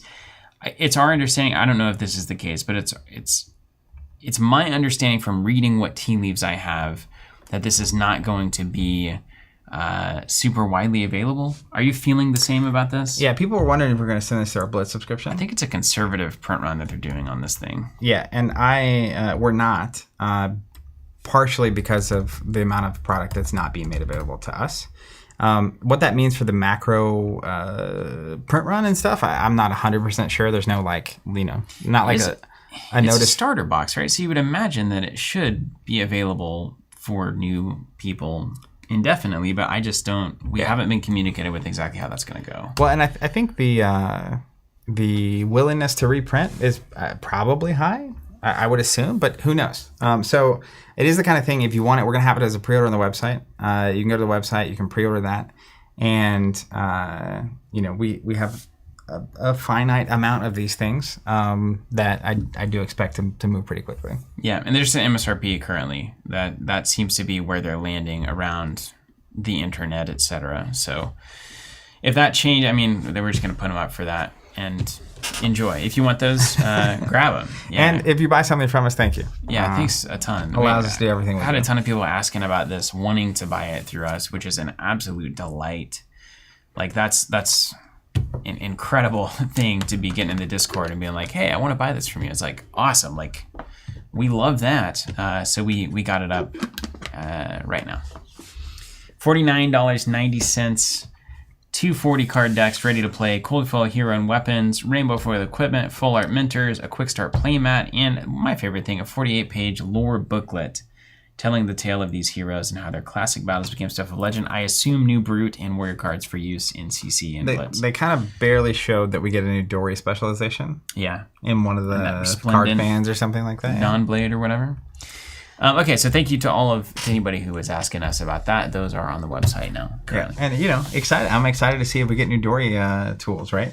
Who knows? Maybe. Let's take a look. But the let's talk about the metagame. Yeah. So in case you aren't aware, which you might be if you haven't been going to ProQuest or playing the season, Starvo did very well in the ProQuest season. It's been crushing, man. Super high percentage of top 8s, super high percentage of victories. I think as of this morning, when the Living Legend status points updated, he's like 850 points, which is hundreds of points higher than any other hero. He's also only been out since early February, so we're at like 7 or 8 weeks in. And that points to some macro question marks, like the Living Legend system, how many points you gain. The game has grown. There's more events happening. So like there's more points on the table. And he's moving faster than all the other heroes. But I think if there had been the same number of events happening when Monarch first came out, Chain may well have scored just as many points. Yeah. So and the system has changed since then. So it's just a different scenario. But he's the clear top dog. He won the Calling. He won the Battle Hardened, which was also classic constructed. Yeah. And his win rate and conversion rate in ProQuest has also been very impressive. As a response to that, a lot of Prism got popular. Yeah. Auras, he doesn't have as much go again as some other heroes, so it's harder for him to like do damage and deal with auras. But not as so the traditional counter to old Bravo, Boomer Bravo, who was also quite good in the fundies of the game, was Prism because of the lack of go again, right? Yeah. So if you imagine, okay, this is a new Bravo, also going to have the same card pool, kind of, to operate from. Plus all the elemental cards. Yeah. Prism steps in, but the new Bravo's got Blink. Yeah. It's got the go again off of the ability. So I think at this point, from what I was hearing from the like high performing Starvo players at Indy, they put the Prism matchup at like 50-50. Yeah. If the Prism player's really good, knows what they're doing. That's terrifying. So that's the second part of this triangle, kind of. And then you have Viserai, who's the other form of this that I think people were talking about going into this thing. I'd even almost just say Ruin Blades. Yeah. It's like Chain, Briar, Vis are the aggro decks in this meta. Yeah. And I think aggro, I guess. Vis is probably generically more consistently better against the rest of the field. But not so much better that playing Briar or Chain is like actually worse because you gain percentage points in my mind against Star of the Show. Yeah. And, Star of the Show, a lot of Star of the Show is playing like Exposed to the Elements to try to be cheeky and like get the Skeleton. Mm-hmm. Really? Okay. If you block with Skeleton, they're ready. They're watching. Or they just like get rid of your boots, which a lot of times is on the Skeleton turn. You'll play like Ninth Blade, and then you use the boots to play a non-attack so you get the go again. So those pop it, right? Mm-hmm. Or you'll block with Grasp, right? And then they'll pop it before you get to use it again, kind of stuff. Michael Hamilton saying he wasn't even playing Awakening. Yeah. Which, to talk a little, well, let's talk about Starvo first. There's a lot of nuance to this. The thing that at Indy though that was so impressing upon me, and I'm not one to cry wolf at a hero. Chain was around. I was not complaining. I had a Vis deck I worked on, and I thought I finally got there in Vegas. Didn't get paired against the Chain, so that's funny. It was seemingly beatable by Prism, right? And we saw that happen a bunch. Even Briar, I think was above the curve, but there were decks that answered her. And in games I've played, I think there's this false equivalency that because of the way the hero system works, that all heroes are always going to be tier 1. But like in any game I've ever played, if there's 3 decks that are actually an option going into major tournament season at a top level, because it's going to be the best things, whatever it is. Having 15 things all be comparably best is exceptionally challenging. Yeah. Or however many heroes there are. So like if there's 3 decks that you can play, that's like... And we're talking 3 decks you can play if your goal is to win Worlds. Totally. You know? Yeah, and that's a different level than just like win a local armory, right? There's probably 10 plus decks you could play and have a decent shot at luck going harder your way on the day and like winning out. Or like a ProQuest. Yeah. It's like if you have a bad matchup, you might just dodge it. Like I did with Viserai. Like I think Doriaxis can top 8 a ProQuest. Yep. I think that's totally possible. I think there's brutes that can top 8 a ProQuest. I don't think Doriaxis is going to show up in a top 8 at the event that you went to in Indy after 12 rounds. Yep, 12 rounds going 10-2 to make the top 8 against players that are willing to travel to an event like that. The margin of error, you're eventually going to get... The numbers the are the luck's not numbers. going to keep hitting your favor unless you're just like insanely lucky.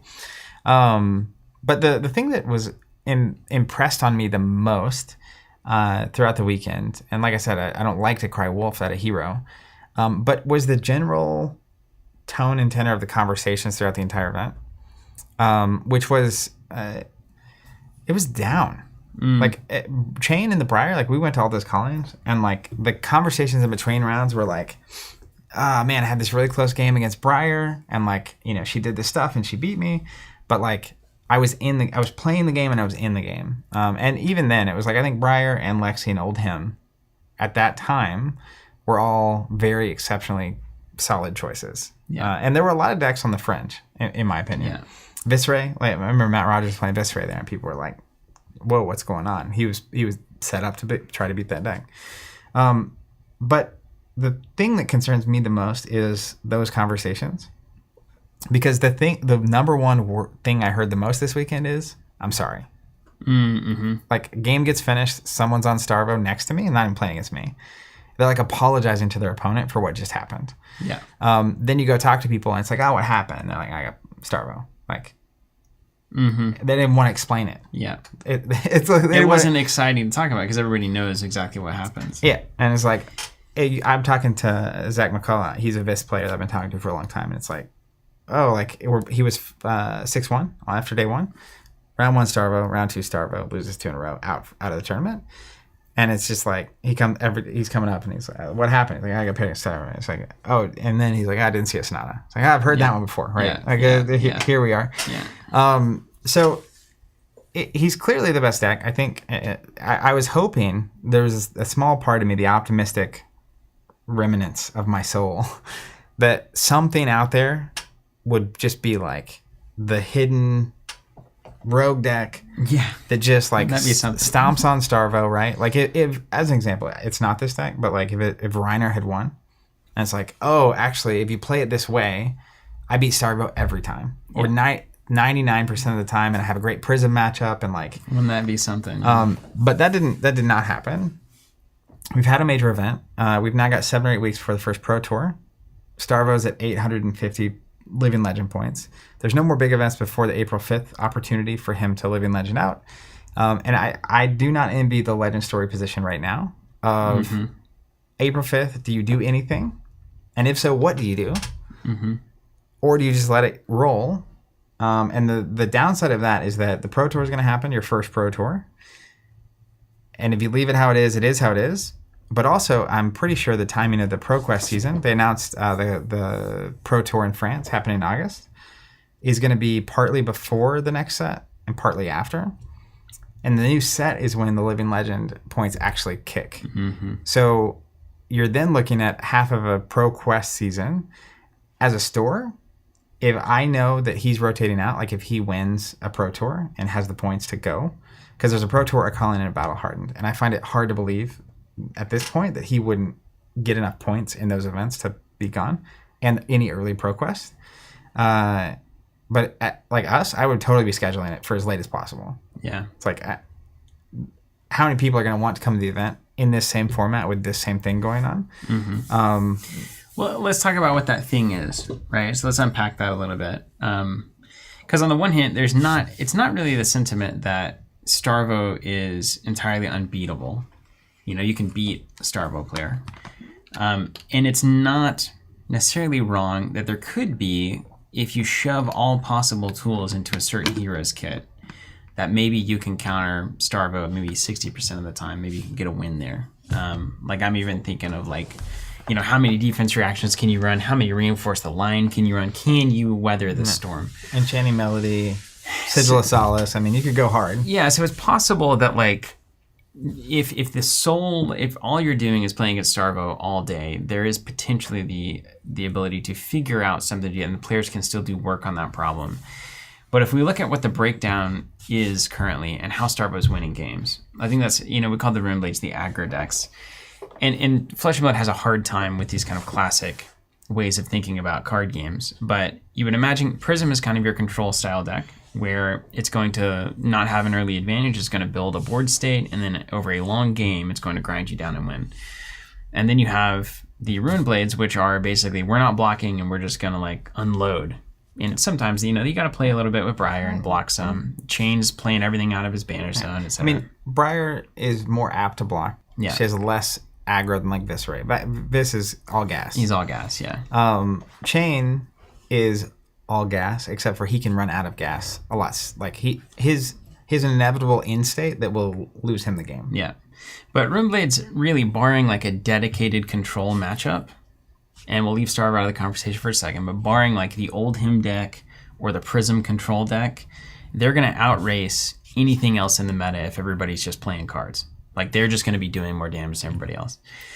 So then you come to Starvo, and Starvo is the disable deck, which you see in games at various times. It's basically a denial deck. So what it's doing is basically removing options from its opponent. And it does it in a really strange way, given how tightly balanced and kind of algorithmically thought about so much of this game already is, in that it's giving you dominate where you don't have the standard blocking control options. It removes your ability to choose. So at that point it's, did I draw the defense reaction to put an arsenal or not? So there's one, now your randomness has gone up. Number two is it's a totally random, if you draw these cards you do something really big, and if you don't, you do something okay. But controlling for that, you can manage your hands in a way that's more and more likely, but it's still an effect that's basically saying, if you happen to have these conditions arise, you get this big benefit. Yeah. So it's not a planned, turn by turn, I'm going to develop my board like Prism, or I'm going to set this thing in Arsenal like Rune Blade. And notably, there's no cost, right? Yeah. The cost of Starvo's ability is having the elemental cards in your deck and hitting those cards in your hand. Mm-hmm. But there's no pay, right? Old Boomer Bravos, we call them. You had to pay to get Dominate. Yeah. So in this case, obviously you have to have 3 elements, and then you have to have something to do with that ability that triggers. So, I mean, it is a 4-card hand. Yeah. But he also has a little card called Crown of Seeds, which helps mitigate that whole thing. But in general, a lot of the elemental cards block for 2. They're really, on a value basis, they're worse than a lot of the non-elemental cards. So I think hypothetically, from a design standpoint, it's okay, to consistently hit this ability, you have to run, on average, worse cards. Sure. And that is a cost. Yeah. But it's not a cost. It's kind of, so the other thing though that happens is you get the +2, which when paired with Dominate X strength with a +2 on top, really what that +2 is doing is putting out of reach of every hero's normal kit to deal with Dominate. Yeah. So Bravo Dominate was already the hardest thing to stop, and now you're getting another +2 on top of that. So that's putting it just out of range of most practical options. Some classes have no options. Ranger can't possibly block that attack. There's nothing that does it. I mean, the only thing you have is red removal from Arsenal. plus card in hand. Plus a card in hand. But then most of the time you also need that armor piece. A lot of the time you also need that armor piece, depending on what they're playing. And you only have 3 unmovables, right? So they've got a lot of options there. And then the go again on top is just like, why? It's like, okay, so all the best things in Flesh and Blood are combining for no cost to you, aside from what you happen to have drawn in your hand. And so like, it's not just that maybe that's over tweaked or maybe that it's the way that it functions that causes such a negative experience, in that you feel like you're losing all the control levers that you have over the outcome of that match with Starvo. And so it's easy in your head to think, if they just hit the 3 Oakenolds at the start of the game, there's nothing I can do about it. Like, it's not even I had to dump my hand and just survive for 3 turns and outlast it, because I can't dump my hand. Yeah. It's like I didn't draw my defense reactions. They drew all of their attacks. I lose in 2 to 3 turns, 3 to 4 turns. But the second piece of this is that it's not just they're doing damage. They're also you can't do anything about it, and they're taking cards out of your hand. They're generically universal hit effects. When I look at the Ranger card pull, it's a slap in the face of like, here's a very specific thing you do if it hits. Bravo or Starvo is like, this is universally great against every single hero in the game, and no hero can block this attack unless they get a defense reaction arsenal. And there's a lot of nuance here, but the reality that, to me, the biggest downside of Starvo is that to trigger it and to make use of it, you pretty much can't block. Yeah. But if you hit Crippling Crush or Oakenold with Fuse, or even Spinal Crush, you remove the downside. You remove the downside because your opponent is 2 random cards are gone. So some heroes can deal with that. That's why Dory has a slightly better match. Mm-hmm. Almost any 2 cards that she has means she can still swing and use those to like pump or get go again and swing the other thing or whatever. Whereas Brute has a good 2-card hand too. Yeah, so anyone with 2-card hands, but still, what you have a half turn, and half turns aren't worth blocking, right? As star of the show, if you have the trigger back on. Right. But he still has the privilege to have either there's a stacks on stacks, right? Stalagmite or Ram's Head. Yeah. Crown of Seeds, which obviously lets you filter, but prevent damage without having to spend cards. And then he has a bad hand. He blocks out. Yeah. And then, okay, you have your 4-card hand. Now we get to the next problem, right? So I'm Vis. Let's say you Oakenold me, discard. I arsenal the one of the 2 cards you left me, right? And I save the other card. And maybe I play a Snatch or something. Who knows? Whatever it is. You block it, 2 cards. You don't have a great hand. That's fine. Then you just like swing the Ice Hammer for 4. So now it's like I have to lose 2 cards or take 4 damage, and my first card is going to cost me an extra resource. Let's say I take that option. Mm-hmm. Then I swing at you, and I swing for like 12 or 15 with this. Great turn. Get you down to 25. Then you're like, Crown of Seeds, filter, pay 2, Awakening, Fuse. I'm going to go get 30 Surge tokens, Seismic Surges. And I'm going to go ahead and get a Pulverize out of my deck. And then start my turn, I'll show you the elements. It's coming at you for 16 with Dominate. Makes your first attack next round -4, or it's Crippling Crush, or it's Oakenold. And I'm going to swing the hammer on top of that. And like, it just is oppressive. Mm-hmm. And because even if you do eke out an advantage, there is Awakening. Michael Helmsley wasn't running Awakening. I think the problem with Awakening is kind of like the Prisoner's Dilemma. Mm-hmm. If they have it and you act like they don't, you're going to pay. If they don't have it and you act like they do, you're also going to pay. Mm-hmm. So the safest thing is to assume they do have it, because that's the only way that you don't pay if you made the wrong choice, right? Right. Because if you can play around it and never let it happen, but that one thing, like this, at least has the option to go TK. And to be clear, Michael's not running Awakening because the assumption I think that he's making is that everybody has to honor him playing Awakening. So you can cut that slot. It's kind of like Shatter and Warrior to a much smaller degree. Yeah. It's like they don't want to block with the shield because what if they have Shatter? So then you don't actually need to run Shatter because nobody's blocking with the shield, right? And of course, in like the mirror match, a lot of times it's not that great, because like if you're, the other part is Awakening's downside is if you're ahead, it doesn't do anything. Like it's literally just like a dead card. Mm-hmm. So from a consistency standpoint, if most people are acting like you do have it, and you don't have to waste slots on it. It's not like it's like, oh, I wonder if this has unmovable or not. Like, sure, you don't have to plan around it, right? It's just, well, they have it. Like, yeah, it doesn't change efficient. your turn, does it? So you have Awakening, which is a thing, and that alone keeps so many decks out because they can't, like Dory can't just play the game. You actually eke out a 10-point advantage, and then they can block and send a 14 back at you. Yeah, like that's the fundamental math of the game is disrupted there. Devastating. Yeah, that's not how Fab functions. Like, and they just need one turn where they arsenal, and you can't do that much to be back into the Spinal Crush would dominate at 11 and swing the hammer. It's like you get one thing. Mm-hmm. Then it's Crippling Crush and all this stuff. So, and it can potato, right? You can draw all your lightnings up front. You can draw none of the attacks that you want to fuse with it. But what we're seeing is remarkably consistent. It is. I've been surprised. It is remarkably consistent. Yeah. And I think part of that goes back to exactly what you were saying earlier about Dory, which is the secret is you can always just block. Yeah. And so unless the one hero that could actually penalize you for that mentality is Showstopper, Old Bravo, who is absolutely just kept out of the game from Prism. Yeah, because Prism is the second. And Prism is the other answer to him. Right, on some level.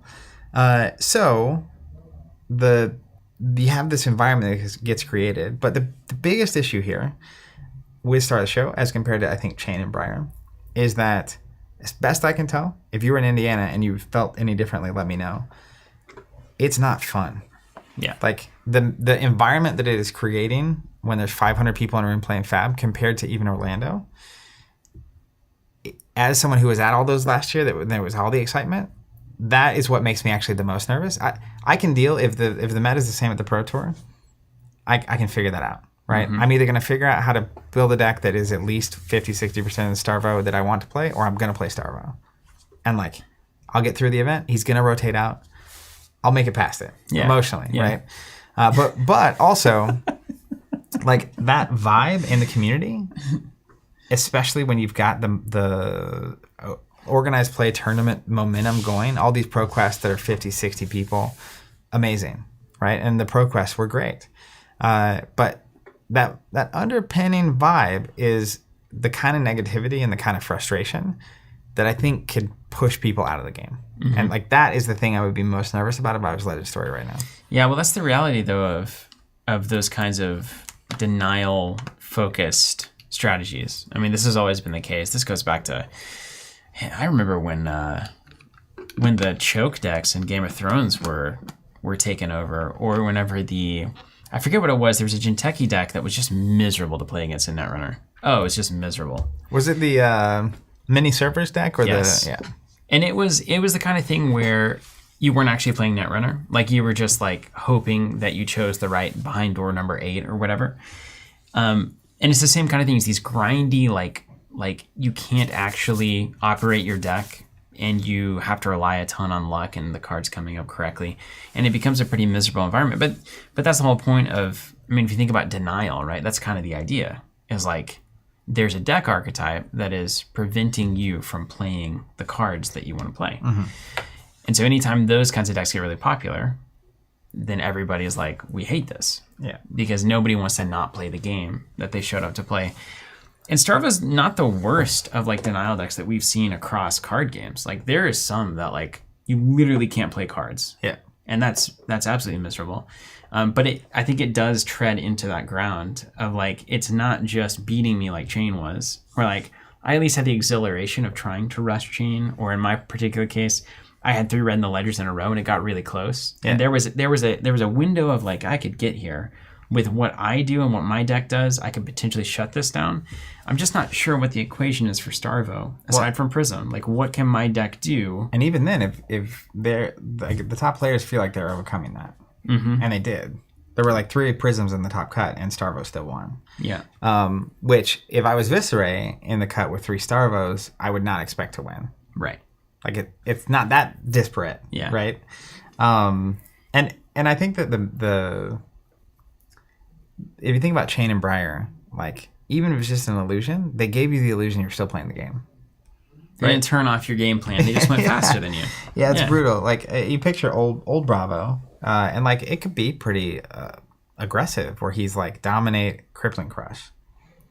But a dominate Crippling Crush at 11 that I had to soak your entire last turn for, and you still have a lot of ways out of that. Mm-hmm. A red unmovable is That's all you need. You took 10 to do this to me, and then I just take 0? Yeah. That's like devastating. Yeah. That's like game switching, right? Big downside, yeah. Whereas this one, like I said, there's just no cost to it, and you get the +2. Like, so let's hypothetically talk. April 5th comes around. Mm-hmm. If you're Legend Story, or even as a player, what are the options here? That's a great question. So the first option is do nothing, right? So this is I saw somebody in the chat, I think Timothy, saying like Fab has had too many banned cards already. They should just like ride this out. I don't think Fab has a lot of banned cards. Depending on your history with card games, this is pretty clean. Plunder Run, Ball Lightning, Dustblade preemptively was a bummer. Seeds of Agony. I think that's it. So yeah, we've been involved in games that are just like YOLOing bans and restrictions all the time. So I wouldn't say that that's a particular Fab thing that's happening now. But okay, so you do nothing. You let it presumably Living Legend out, or you say, player base, like it's up to you to figure out how to beat this. If you do nothing, either the Pro Tour /Calling /Battle Hardened, or the next ProQuest season, if nothing has changed, he's going to rotate out. Yes. Or somehow, all of the players, looking at all of the cards, testing some of them daily, have missed something. Yeah. Which is unlikely. I'd say there's Drone of Brutality was another one. That's right. There's a 1% chance that there's some kind of a weird deck that nobody's thought about, but it's technically possible. And if Legendary thinks that that deck is there, the design team says, we know the answer's there, they haven't found it yet. Well, and I think the bigger problem is that even if you found that deck, I think there's a lot of decks you can tweak to be very good into Starvo, but then you just lose to Prism. Starvo Prism is like the craziest goalpost to try to sink a deck through. That dichotomy actually is the problem. Yeah. Like, if it were one or the other, like, as an example, if I can attack Prism and I can attack Starvo. I can't don't know that you can do both. If Starvo was banned today, I think by the Pro Tour, Prism is like 2% of the field. Like, fascinating. We're back to fighting the Ruin Blades and I think it's a totally and then different Oldham game. comes back in. So, right? so, and then we can go down this path, right? So if you do nothing, I think he rotates out, because I don't think there's anything out there. To Living Legend, first time it's ever happened, kind of a big deal. I mean, he rotates out, but like if he doesn't win the Pro Tour, let's say Prism actually can get him in the finals, like Prism almost did. Mm-hmm. Right? It's sort of like Chain lost the Vegas Calling, even though I think Chain was the issue in the format. But let's say he doesn't win the Pro Tour or the Calling. It's just somehow. He's legal in the ProQuest season. And let's say a bunch of stores that are hosting ProQuest are like, I'm not hosting this until the new set comes out. New set comes out, ProQuest happen. He's still legal. He's now also still legal for your Pro Tour in France. Sure. And like now we're talking like we got 6 more months of this. Unless the new set has tools. Right. And they may want to ride that out and say like, we have answers to this on the way. Yeah. We're just going to wait. So that is one option. Just do nothing. And I think overactive, meta tinkering can be a big problem too. Mm-hmm. So like you want to let players have a shot. I mean, I know a ton of people bought Crown of Seeds. They bought the Hammer. Yeah. Go down the list. But also, like they have this Living Legend system, right? I want to talk about this for a second. If you were otherwise unaware, they've said several times, Living Legend was not designed as a balancing mechanic, but more as a pseudo-rotation mechanic, where you rotate out the hero, they can print new heroes in the same class, which let you approach the same card pool differently, and let them get a chance to reprint potential heroes in different fashions or with talents or slightly adjusted. It's just an opportunity to kind of keep things fresh. I do not think the intent at any point ever was that a hero comes out and 7 weeks later they're at 850 points. Like that's the oopsie button. Yeah, because even if you don't ban him, right, he is rotating out at some point in the next 6 months. Mm-hmm. So the problem of I bought Crown of Seeds, I bought Heart of Ice, I bought whatever the Hammer is, I bought Ram's Head, still happens in that now Starvo goes away. Now you're playing Oldham. Yeah, you better just switch on over, which is a known.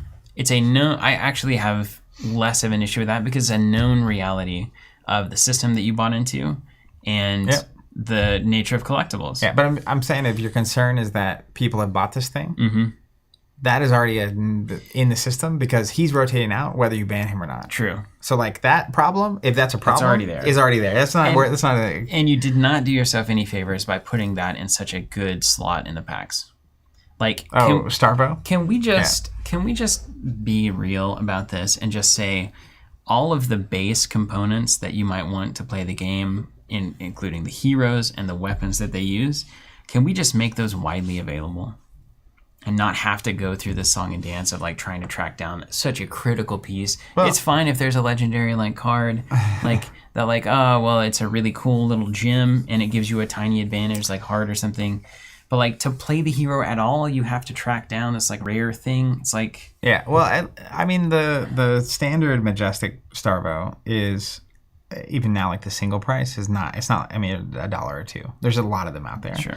Every player only needs one. Like it kind of fixes itself. But it's the shiny one. Right? The shiny one's the biggest bummer because Yeah. it was a very sought after card. The price is already tanking because he's going to totally rotate out.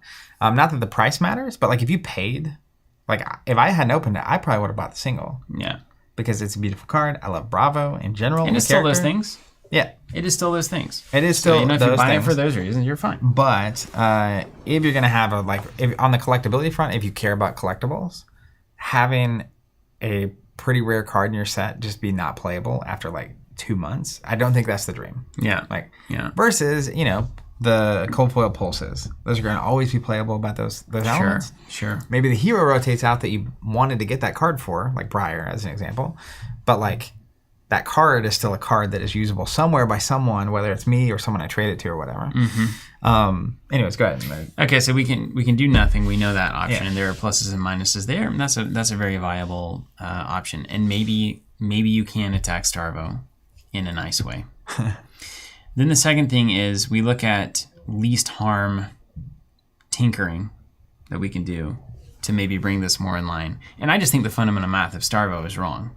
I mean, the way that it's like a drone of brutality level wrong. Well, there's the other extreme. Let's start there. Okay, you want to go the other goalpost? The one thing is do nothing. I'm an incrementalist. I want to go from the thing you just mentioned, right? Yeah. I think the most extreme is just ban Starvo. Sure.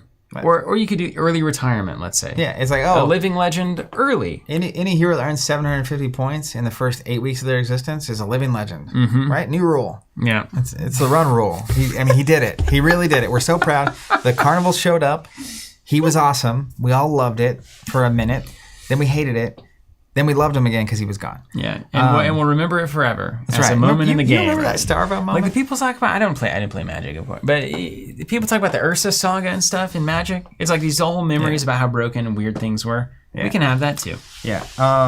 So the extreme is just you get rid of Starvo. Yeah. Right. And he's just gone. And some interesting things fall out from that for me, which are I think if Starvo's gone, Prism is suspect.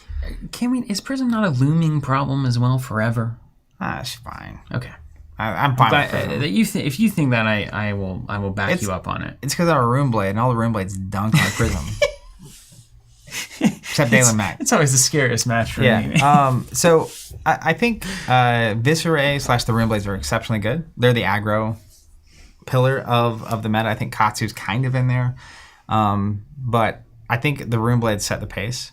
And then I think you see things. I think Lexi actually has a really good match. It's not like unbelievably her favorite, but I think it's like 50-50 into most Room Blades. My friend Matt Coles did really well with Lexi this weekend. I think Lexi, you see her in the top 8s, you see her around.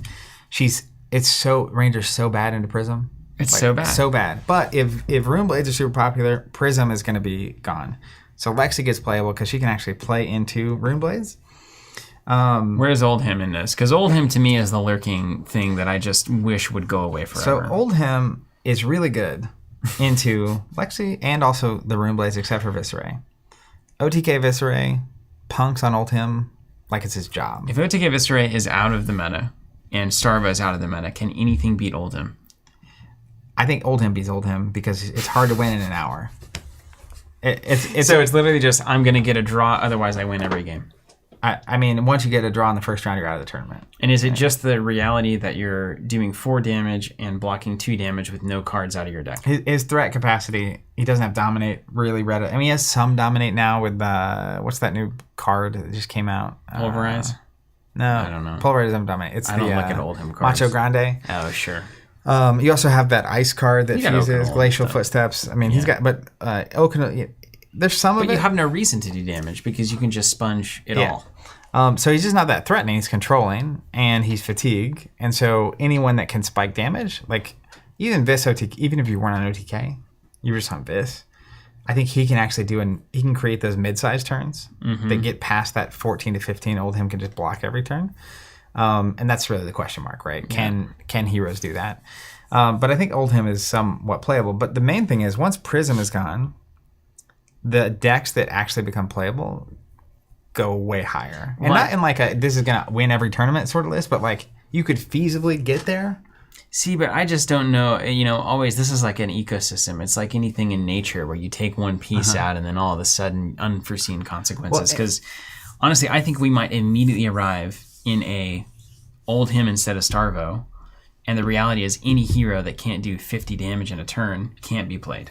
Well, maybe, but I also like at least at present, and Viserai might well rotate out. But I think Chain and Briar can both beat Oldhim pretty routinely. And so I don't know that anybody else can. The pick is like I'm just gonna go play Oldhim because it's hard to play and you have matches you lose pretty consistently. Just to the Rune Blades. Yeah. So like, and the Rune Blades are popular. Okay. Like they're gonna be around. So all right. It's the same reason I think Prism probably doesn't show up as much is because the Rune Blades are just out there keeping it in check. But interestingly, right, kind of like the do nothing, this is going to happen. This existence is going to happen. He will either get banned or rotate out. I think that's inevitable at this point. Yeah. So when he rotates out, if it actually creates a problem environment, like that's an environment we will have to. It'll exist happen in. anyway. Is what you're saying. That is coming. Yeah. And the question is, do you want at Pro Tour number 1 to have the current environment or the next environment? A dice roll. Yeah. Minus the next set because we have another set coming. So that's a whole thing. But I think the opposite end of the spectrum is you just get rid of Starvo. Okay. And there's a lot of options in between. And we don't know exactly how that will roll out, but presumably, are you suggesting that you think it would be a more enjoyable and or diverse metagame if Starvo's gone right now? Personally? Yeah. No, professionally. Well, professionally, as a seller of Flesh and Blood cards, I'd like to professionally, I think that the world is great. No, I'm just kidding. Really though, as a player of the game specifically, and as someone who enjoys playing Runeblade, of course, Starvo going away would be great for me. Like, I think it would just be way more interesting Pro Tour calling because we don't have a ProQuest season of data. Mm-hmm. So we have a 7-8 week period where the best players in the world get to decide without tournaments to back up the data what's the best thing I should be taking. That would be super fun, actually. Yeah. So like that is so much more exciting to me than this same meta with these same players having 8 more weeks to do these same things, playing this same tournament with these same results as the first Pro Tour and the next calling and the next Battle Hard in Jersey. Assuming there is no Dark Horse. Right. And I would love, I can't tell you, I would be happy to go 0-7 on day 1 of the Pro Tour if it meant there was a Dark Horse that just came in and skunked Starvo. And maybe he doesn't rotate out for 2 years because like it's just like... Wouldn't that be something? This is just the most horrible match for him.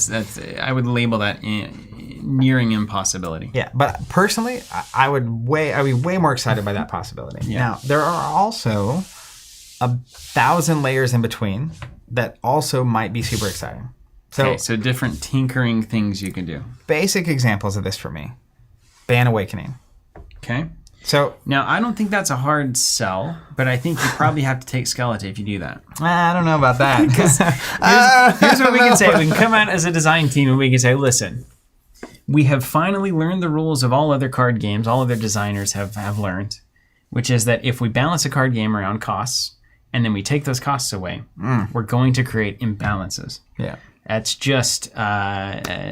that seems to me just a logic that is how that's going to work. So Skeleton give you too much free. Awakening gives you too much free. Awakening does the same. Get him out of here. So, but if you ban Awakening, just Awakening, okay, right? Just Awakening. I think Starvo is still playable, but all of the aggro decks can now just wail on him, and at least to get that first swing in with like Crippling Crush with Dominate and Go Again, you had to take my last turn. Mm-hmm. And there's no potential downside for me making you take that turn. You have 2 hands where you don't actually get to hit that trigger. This might have you at 8 health. Mm-hmm. And now he can actually play where you have to block him. Yeah. And so I think you just get a lot more interesting game states. But I haven't tested it, so it might be that even without Awakening, it's still bad. Because there's still going to be the game where you have Oakenold, Crippling Crush, Oakenold, right? And there's a lot of decks that do that. Kano can do like that Prism too. match that I had with 2 Genesis. Yeah, it's that like, can happen a lot of it. You could have a turn 1 Mordred Tide, Runic Thing, Sonata for 15, whatever. You know, like if you could choose the 5 perfect cards to have in your first cycle, you could probably do a lot of crazy things with every hero. But if you take Awakening away, then it removes one of the problems that Starvo currently has, which is that the downsides of that hero are currently being covered up by the card pool. Yeah. So at least it gives you a shot at racing. And then, a lot of people say, well, Michael didn't even have Awakening. That's literally the chat that just came okay, of course. But Michael doesn't have that in his list because everybody has to play like he does. Yeah. So the moment Awakening goes away, the Runeblades can come in and just wail and not have to even consider that Awakening is or is not in that list. Which absolutely changes your approach. Yeah.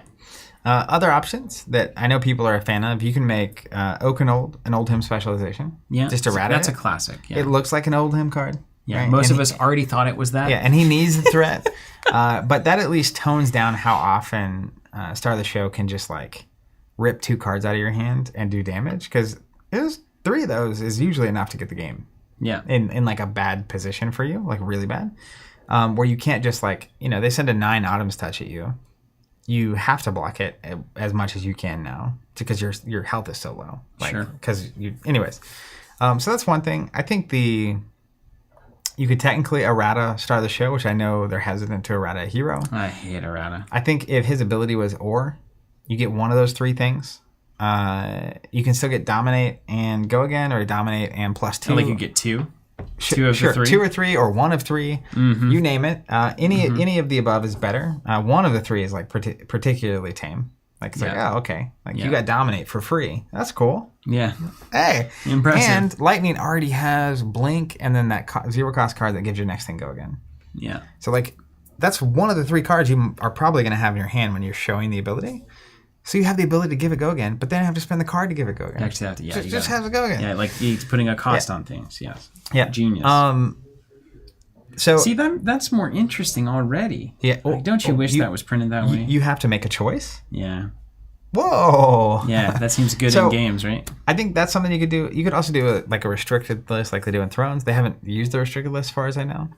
Which is, in Thrones, back in the day, it was any cards on the list, you can't run 2 of them. Mm-hmm. So, like, as an example, maybe you restrict Oakenold and Starvo and Crippling Crush. Yeah. And it's like, whatever it is, you can only run one of those. Or maybe it's like Crown of Seeds and Oakenold.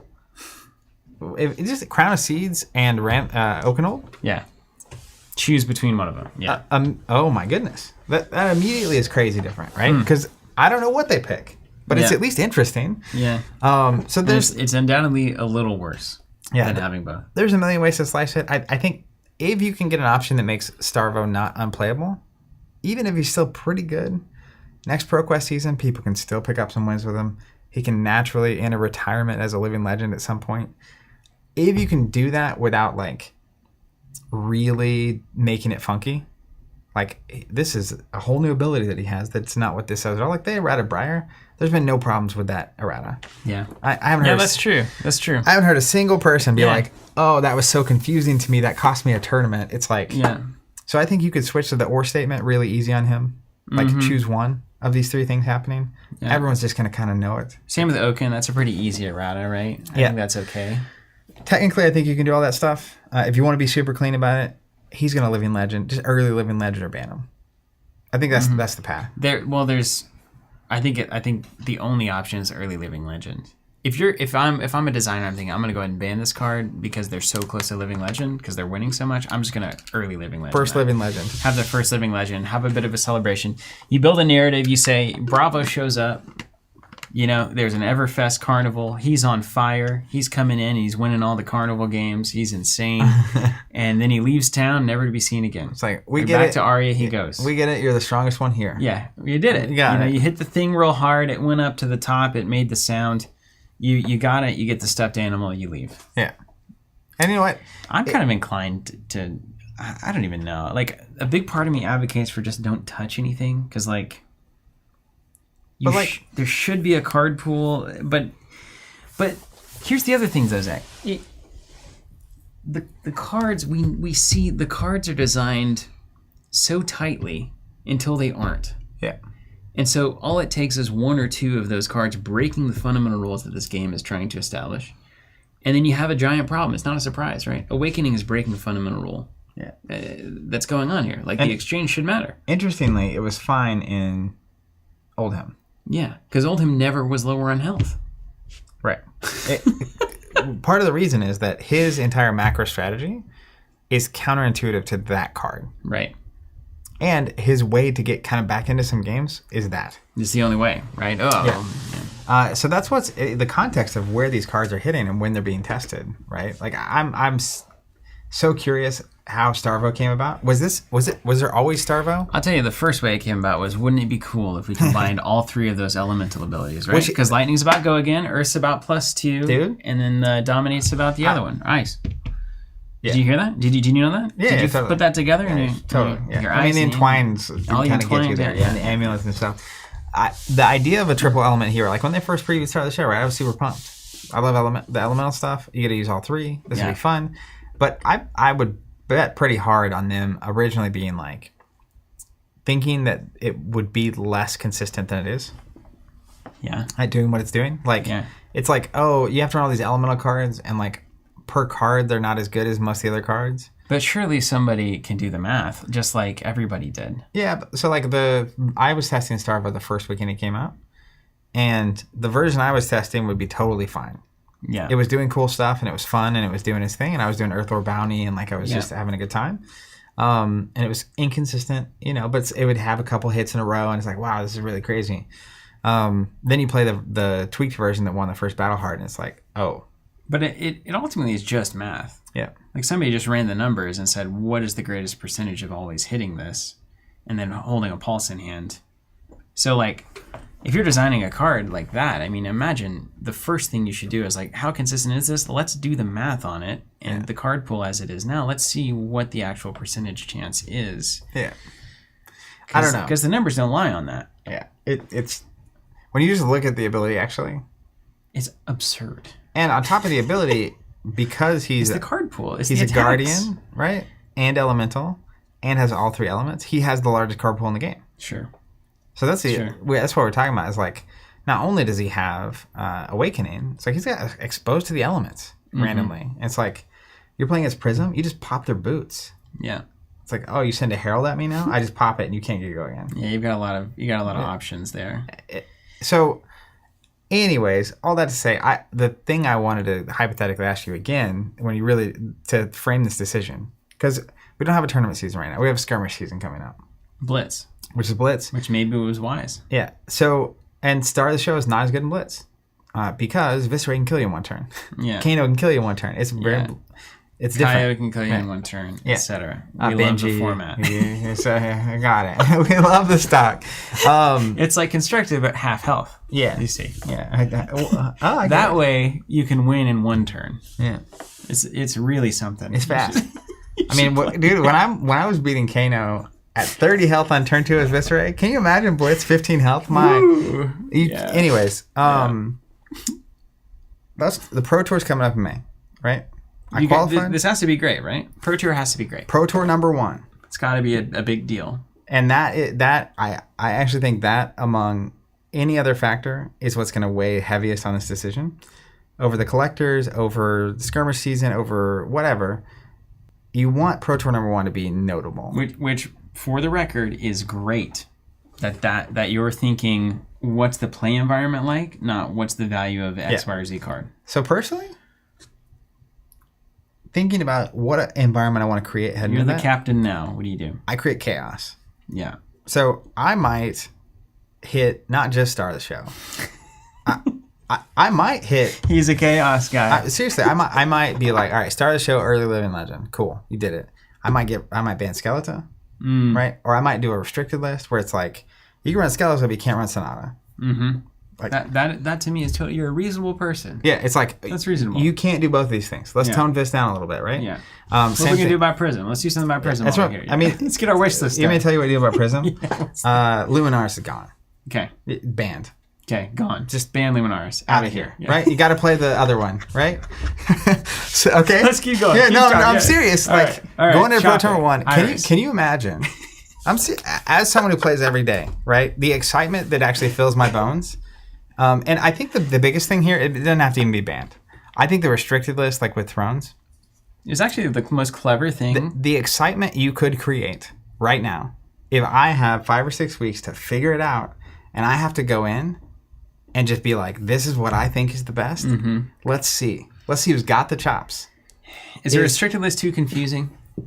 For your pro play, no. Yeah. I mean, we managed it just fine in Netrunner and Thrones and all that. If you can't look at a one-page PDF and figure it out, I mean, you know what?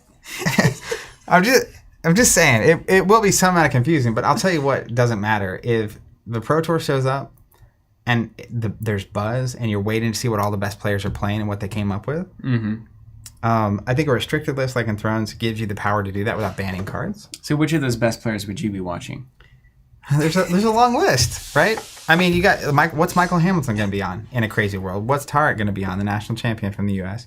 The Matt Rogers of the world. What's Brendan going to be doing? And is he going to be able to win on camera? Actually, he got his win on camera. He did, but his first round, it doesn't count, right? I was really proud that he got that, and then he had that devastating loss in the last round. What's Dante Del Frisco going to do? Seriously, what's Hayden Dale going to do? He's just up there sitting in Canada, just thinking. Just doing, right? Or Hayden down south, just thinking. Also, you want to get crazy? Go ahead and add Rosetta Thorn to that restricted list. I'll tell you what. Let's make that Briar only. Elemental only. Sure, that'd be fine. Let's make that elemental. But if you just lean into the restricted list, if you have Rosetta, Skeleton, and Sonata on the restricted list, your room you get one. Yeah. Choose one. You can have the best sword in the game. Cool. You can have the best chess piece in the game. Cool. And I'll say it. It's the best chess piece in the game. Yeah. It's Wongstown. Yeah. Same with Sonata. Sonata is a perfectly fair card if you don't have Skeleton. Does Chain like Sonata? Everyone likes Sonata. Yeah, everyone likes Sonata. I mean, a non-attack action that gives you a card that also makes all your Rift Minds +1, right? And get you an attack. Well, you put Awakening and Starvo on there, or do you just ban Awakening? What do you do? Well, whatever you do there, you got to just tinker around, right? Yeah, I mean, you could technically restricted the top. No, you go crazy. Right? I don't know how wild you go. But if you create an environment... This is a crazy world you're creating for me. I know. I'm getting excited just thinking about it. I'm just saying, if April 5th hits and it's like you've got 5 weeks and the environment has completely shifted... Because like right now, even my own testing, it's like, yeah, I know what I need to test against and it's going to be a grind and a slog and stuff. But the exploration that then now has to happen is really exciting. Yeah, that would be exciting, wouldn't it? And you have all the players from all over the world coming to this big $100,000+ event. What are they going to do? And then like... Friday Pro Tour happens, things happen. Then what are people playing on Saturday in the calling? It's like, oh man, so and so is 7-0 with this Briar deck that's doing this crazy thing. But yeah, I mean, there's a lot of ways to go. I mean, you could just mess with Star Wars. You could do nothing. It's fine. But like, or you could make this the most memorable 5 weeks in Fab's history. And like, well, that's an interesting way to put it. You know. But I mean, how squirrely you got away, right? The emotional toll of this on a player base, is that something that you would worry about? I mean, we've been a part of these kinds of communities for so long. Is it like, does that lead to, I'm leaving the game because like they can't balance the cards right, so they have to do all this after the fact banning and restricting and stuff? Well, 2 things. I think people in the chat are right in saying that just banning a bunch of cards is not good. People bought those cards. Restricted list is totally different. Yeah. Like, I think restricting stuff, there's still lots of value in the cards. You're just choosing which of these cards are you actually going to play. And you could even make it where you can technically, restricted list is just about the stack you present to your opponent and like what's going on, where you can maybe have them both in your list. Yeah. You can't play both. You have a cool sideboard mechanic. It's like you can have Skeleton matches that's good. But like, choose that one in that matchup. Yeah. Sonata over here. Yeah. So, but what was you just had a question that. Well, is there an emotional toll where like you shatter the confidence to a degree by admitting that we should shake things up. We couldn't do it with the card pool alone. We've got to have an external tool. I think the reality of physical tabletop games, you look at a game like Magic. They have 20 plus years of history. They have a giant team of people working on this. They still ban cards. Mm-hmm. So I think it's a very naive take to think that just printing cards every 4 months is going to create a perfectly healthy, fun, interactive environment where 10 plus heroes are playable. Yeah. Like, I don't think that's real. So that's why I really like the restricted list from Thrones or some kind of tool. Or, like, I didn't mind Seeds getting banned, right? It's like, figure it out, Chain. And he's still making the top 8. I mean, sure. Briar still made the top 8. Riftbind Seeds on the restricted list, and then, kind of look at that problem in a different light and say, like, okay, you get one or the other. And that it's a good way of non-invalidating cards. That's a really good, and it gives you an interesting choice, an interesting lane to take any given deck. I remember in Thrones there was a pretty big restricted list that got updated less often than it should have, but there was a cool moment where like one of the worst cards considered like shouldn't even be on the restricted list was like Search and Attain or something. It was a plot. And I actually made the choice to play that as my restricted card rather than a number of other ones. And it was like mind-blowingly good for that deck that I was running. Yeah. And it was like a surprise. I was like, I can't believe it. And that's a choice. And that's a choice that I got to make during deck building. If you had just banned that card, then I would never get the interesting choice of like, maybe this is the right restricted card to take for this matchup in this deck, in this moment. Which is the more I think about it, that just... in terms of the holistic treatment of a card game that is a living kind of organism, you need some kind of external input on that. You imagine not you imagine, but you metaphorically or editorially imagine how often computer games are patching, right? Like it's even in crazy games like World of Warships or whatever, right? Where like... you have destroyers with certain loadouts and weapons, and like they're patching all the time because certain things are a little too good or a little too bad, and you can't do that with physical games, right? And so I think I think a naive approach would be new cards will come out in the next set that fix the problem, right? But there's the silver bullet argument, which is a problem, but then mainly every 4 months is slow. Yeah. So the idea that you can have a tool that you can use more frequently when things are... and as the card pool grows, this is not going to get easier. Mm-hmm. Like, that old card from set 2 that wasn't a problem back then might be a problem. Can always show up. Right? And no rotation means it's going to get tougher and tougher to have this happening. And the other thing, too, just for, like, assessment, of the true assessment of this is... if I compare this to any other game I played, the number of genuinely playable cards right now compared to unplayable cards and also banned or errated cards. Yeah.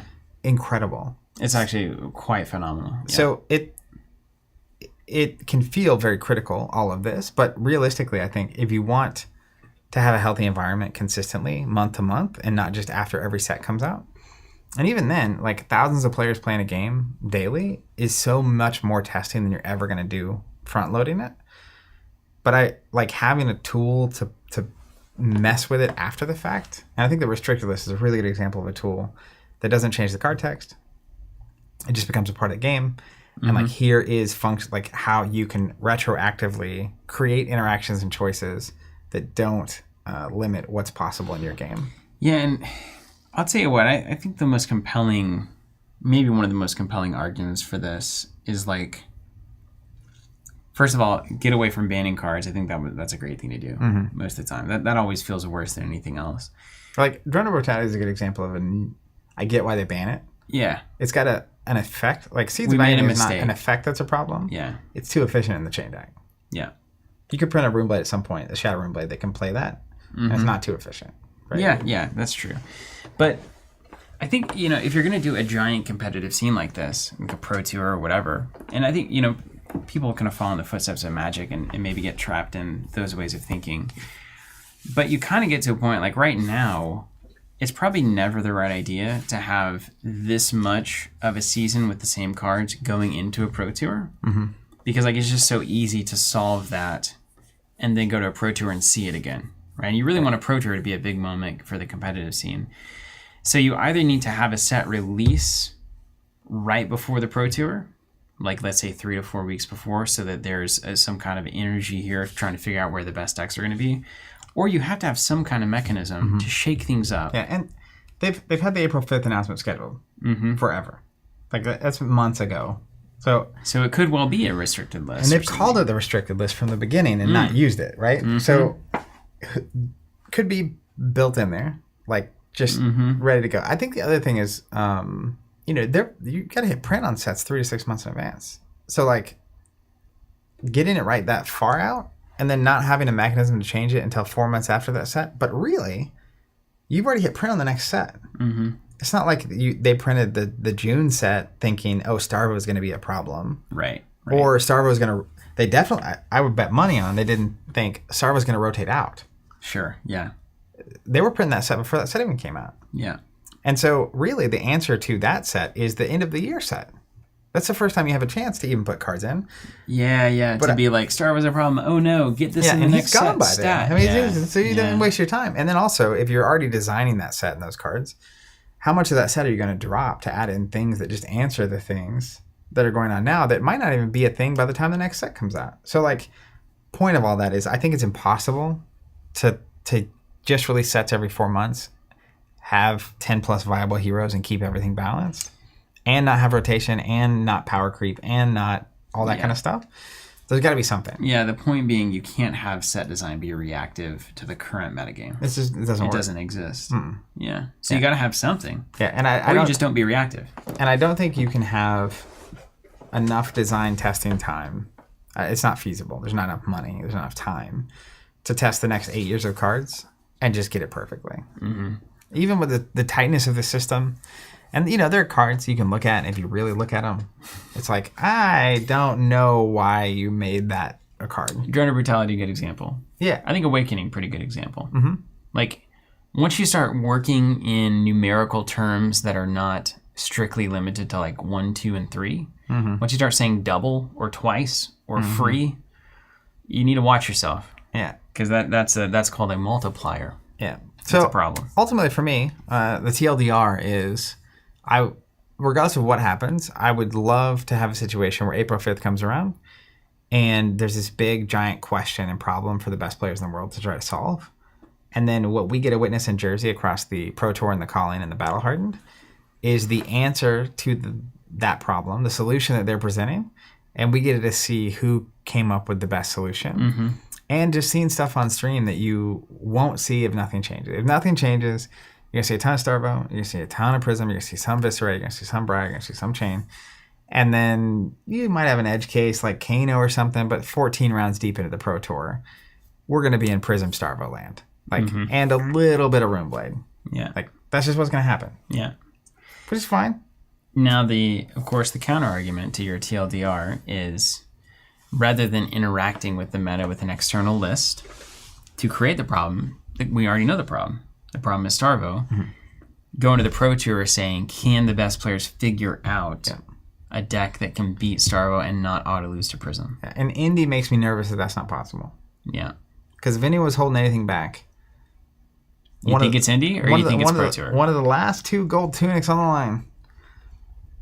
You think it would have come out of the Calling? Maybe I'm wrong. Maybe all the best players out there are holding it back for the Pro Tour. Pro Tour is a big event. Yeah. There's only so many cards. Yeah, there's only so many heroes. And also, 2 things. If you are holding it back and April 5th's coming, I would be terrified to hold the deck back. Right. Get the dub while you can get the dub now. Yeah. Because I think things are going to change, right?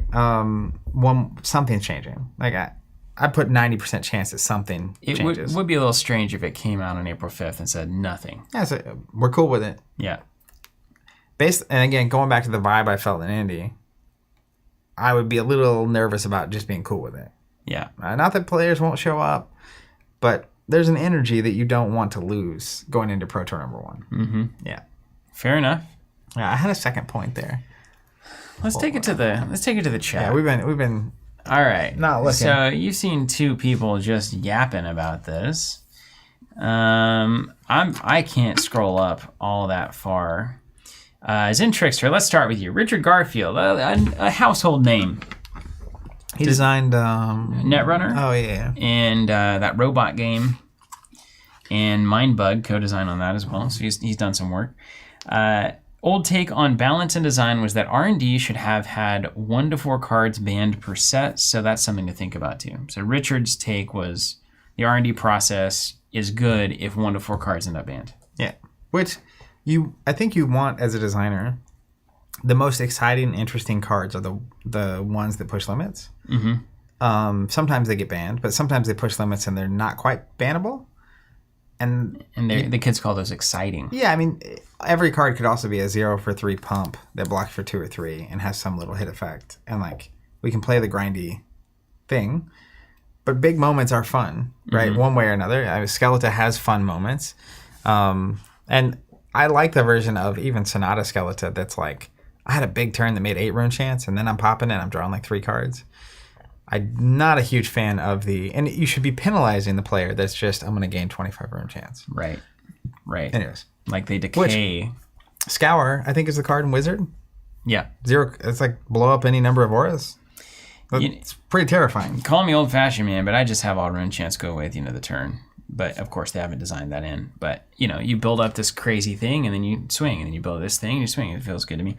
Aiden, this is something I disagree with, said the issue isn't banning cards. So many cards should be legendary because at 1 of, the issue isn't bad. Like Awakening at 1, Sonata at 1, etc.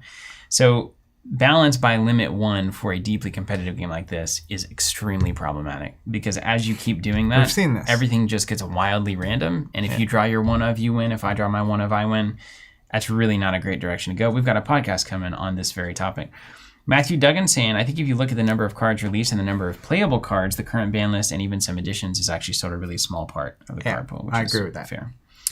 Marcus saying that an oppressive hero/meta/deck is 50% of the meta pie at that point. If it reaches 50%, then it becomes the oppressive. Like Chain got to that level. Yeah, I mean, I think to me it's less of a percentage too. Like you can have a pair of decks or a trifecta of decks that keep 90% of the cards and the heroes out of the game. Yeah. And that can be just as bad as one deck doing it. True. True. Yeah. And if it forces, I think that was the problem with the Briar days, is the answers to Briar were aggressively controlling. So your options were Briar or a heavy control deck. And if you're not a heavy control player, you're like mid-range, you like combo, you like aggro, but you don't want to play Briar, you don't play. Yeah, mid-range is something I wish so much really existed in this game in its current state. But unfortunately, I don't see that currently. Ryan saying you can release cards that interact with a mechanic without creating specific silver bullets that target specific heroes or cards. I think definition of silver bullet will need some fleshing out for us to have that proper conversation. But like the answer to Awakening, for instance, or the answer to Skeleton, probably is going to start to look like a silver thing coming out of a gun. I mean, the other a silver thing. The other interesting dynamic there is like, I look at Revel and Runeblood, and this is a great card to me.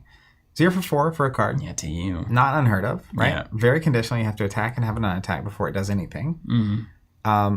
Also, the downside that your rune chance blow up at the end of the round. Yeah. So you can keep printing Runeblade cards that do create rune chance, but they're only usable now and they're conditional. So this is perfect because to get any use out of this other than just popping them for 4, you basically have to have a 4-card hand. Yeah. And the first 3 cards have to cost you nothing. So it's like you have to play a 0-cost non-attack, a 0-cost attack, and then this card, and then you get the discount on something, or you get the Skeleton or something. As great as Revel is, and I do think it's a phenomenal card, I think that design is like really good Runeblade pocket. Yeah. Like powerful. If you have a 5-card hand, it's really powerful, but it also isn't letting you carry that advantage round to round. Do you play that card if there's no Skeleton? Yeah. Okay, good. Yeah. Great here from Michael Thorington, and this is just a difference I think in the games that we've come from. Said, coming from Magic, I like the idea that the Pro Tour could be a solved format, so it's more about who's the best player, not who could find the best deck, which is a good argument. Yeah. I think that's a fine argument to make too. I think that is true, but also, like as a player, the current situation with the heroes, like the idea of trying to get good and playing Starvo right now, like being the Starvo player, is very unappealing. Yeah, And but that's for you, though. Brendan probably do it. He'll do anything for a win. I think it's how a lot of people feel. It's not that they won't do it. Yeah. It's just that are people going to enjoy that? It's a job rather than a game. Yeah, like back in the, I won't even be like back in my day, but there are situations where there's a somewhat solid meta and people are enjoying the heroes that are playable, and this ain't it. Yeah. Like there's a severe lack of joy in Indy. Okay, lack of joy. So Marie Kondo was not pleased in Indy. There was not a lot of sparking. This does not spark joy. Focus Flute, definitely 4 bannings and restrictions before the Pro Tour. Alex Becker saying free is the problem. We've had this conversation a lot. Tho Bui saying, I think we blow it wide open for the first Pro Tour. Getting this many eyes on the game is a once-in-a-lifetime opportunity for Fab. Nick Murphy saying people are holding Levia back for Pro Tour. Watch out. They're going to have to ban Hexagar on April 5th. Wouldn't that be something? Ryan asking if I'm going to New Jersey. Probably. I will be on the sidelines on the first day at least, just You'll be doing whatever I want. Going to Long Island. I'll go to New York City and hit up some speakeasies, and then maybe would play in the Calling the next day. Ryan saying that you ban that many cards after every set, and you tank the value of sets when you were on like 1 to 4 per set. Yeah. You think that happens? I mean, if the bannings are mostly not legendaries, like Seeds of Agony being banned, like it's a common. Yeah. I had 50 of those. Luke Davis saying, I wonder how much Fab needs a non-super competitive format, whether UPF, Commander, or PvE, to give more options too, less pressure on finding the right meta solution. I could absolutely see that being great. I think that's why a lot of people are into Sorcerer right now, be completely honest with you. I think there's a lot of competitive game. I have like a space for one competitive game, and if it's not in a competitive space that I'm really into, I just want to like throw some cards around and have a good time. Yeah. But yeah, I can't imagine it being a bad thing, Luke. Like, not at all. I mean, Commander, many people argue that Commander saves Magic the Gathering entirely as a long-term pursuit. I mean, they canceled their Pro Tours and stuff. Yeah. So I would love to see both supported and organized play, even on like a calling level, but also locally, like team formats with like team deck building restrictions. So like 3 Command and Conquerors are on the team. Yeah, cool. 1 Tunic is on the team. Cool. I like that. And just I think team card game stuff is way underutilized. It is underutilized, isn't it? It's just harder though. Can you imagine a 2 or 3, like a 3-player team? It's best 2 of 3 among the team. Yeah. And they have to split the decks like that, and it's a calling. Yeah, I mean, it would be phenomenal, but also I think the reality is you cut out a lot of people. It would be a fun format, but if you cut out a lot of people who can't get 3 people together to do it, right? Yeah, but I'll tell you, most people traveling to a big calling like that probably going to figure that one out. Sure. Yeah. Lothari, what's up, Lothari? I haven't seen you in a while. I'm really looking forward to this stream being put on YouTube later. There are so many people I know from CCGs that I want to share this conversation with. It's really great. Well, that's wonderful. I'm glad I read that out loud. Thomas Briggs says, I think the Briar errata and bans were a huge mistake and didn't need to happen. Embodiment of Earth being printed as it was, I think, was a huge mistake. I mean, if Briar was what she was, I think she would have an incredible start of the show match. Mm-hmm. Like, the turn he takes the damage, she can also get really defensive. Yeah. And again, maybe that was the plan. Start of the show is under the auspice that Briar's going to be Briar. Yeah, maybe it was tested with Briar having block 5 it's on like you have kind of a tough Prism match. match, you have a tough Briar match, this guy's not going to be, and then you have to also ask the question, how does he get past Oldhim? Mm-hmm. And it needs to be pretty aggressive. It's a tough balance. That's interesting. Luis Carlos Contreras saying there will always be a dominating hero. Just having a monthly limited list like some esports would shake the meta and solve immediate issues. Like a monthly restricted list or however often they want to do a restricted list. Talking about Dota, etc. Classic examples there. Clark Jansen saying align the Living Legend rotation to seasons rather than set releases, so LSS has more control over when seasons start and end and which organized play events occur during each season. Alan Bond says, I was also in India and it was sort of depressing looking to your left and right just to see the same matchups all the way down the table. Yeah, there was a fair amount of representation there in terms of heroes. For a while. Now, the top tables on day 2, I don't know about that. Which is fine. I just need enough playable, like, weird heroes that aren't just getting like losing immediately. And unfortunately, Starvo can really just slam dunkaroo on so many people. He really can. Let me see if there's a breakdown somewhere. Yeah, see if we get the breakdown. Benjamin Anderson saying, let's hang out on the sideline, Steven. Well, that sounds like a plan. I've never been to New York City, so like I feel like I should do that, but I've also heard that it's insane, and I don't like insane. No, it's a good time. Uldrick here saying, I recently got into Flesh and Blood from watching you guys, so thanks for getting me sucked into another game. LOL, What up, it's our Uldrick? pleasure, Uldrick. Did you send us a game, by the way? We got a random package. We have no idea who it's from. Timothy Lee, sounds like what Zach is saying is that competitive play sounds more like a job than fun. Hence, I think LSS needs to emphasize more casual play. I love the side events at the calling, for instance. I mean, I think the competitive play, especially at Pro Tour level stuff, in my mind, there's nothing wrong with it being more like a sport. I think that's what the people that want that level of competition are into, even myself. And I like watching. It's fun to watch. Yeah, like top level play doing its thing, right? But I think the big question mark there is there was a time, even in the Chain and Briar days, where that pursuit was still fun. Mm-hmm. Like the sport of it was fun, but the fun was definitely less in indie. And that, again, that's where this all started. It's like, that's my concern, is that you have a sport happening, but it's like people are going to just do what they need to do to succeed at that sport. And it's not currently a fun version of that. Basically, it can be both. It can be both a sport and fun, rather than a sport and a grind. Yeah. Apparently, that's called Team Unified, by the way, the constructed team format. I had no idea that was an actual format. Yeah. Yeah, Timothy Lee. So this is interesting. The issue here is like PvP play in World of Warcraft. So they made tweaks to balance the meta for PvP, but then it started affecting PvE. Very similar to what we have going on here with Fab. There's just a lot of things that can spiral out of you tweaking with these kinds of things. But basic example, if they do PvE, which they said they're going to do, right? Star of the show isn't on the Living Legend list in PvE. The restricted list, ban list, to me, that's classic constructed tournament play. Like, and you know, you can do armories and stuff, but like, you can still, like, if we were doing a co-op thing, it's like, Star of the show feels way less bad. Yeah. When When you're hitting some enemy and you're taking cards out of their hand, that's different. It's true. Right? You can have, it's like Marvel Champions. You have a big bad villain you can't beat, and you bring Doctor Strange into the fold, and it's like, he's insane. Yeah. He's just going crazy on him, right? And like Hulk, I mean, just kidding. Hulk's and then bad. you don't play Hulk ever. Yeah, he's bad. Focus Flute, Awakening and Skeleton need to go. Thorn, Elemental, Runeblade only. Oaken Old becomes a specialization. Let's just do the full sweep. Don't hate it. The flush. Tiger's Den posting the percentages from Indy, by the way. 42% Starvo, 25% Prism, 17% Viserai, 11% Chain. Okay. And then How much Briar? There wasn't much Briar like then. 2 or 3%. Briar squeaking on in. Ravens X Shadow, I can see Fab kind of like League of Legends, where even players that aren't top-level players can appreciate the skill that goes into top-level play and enjoy watching it. Correct. And I think we're caught up.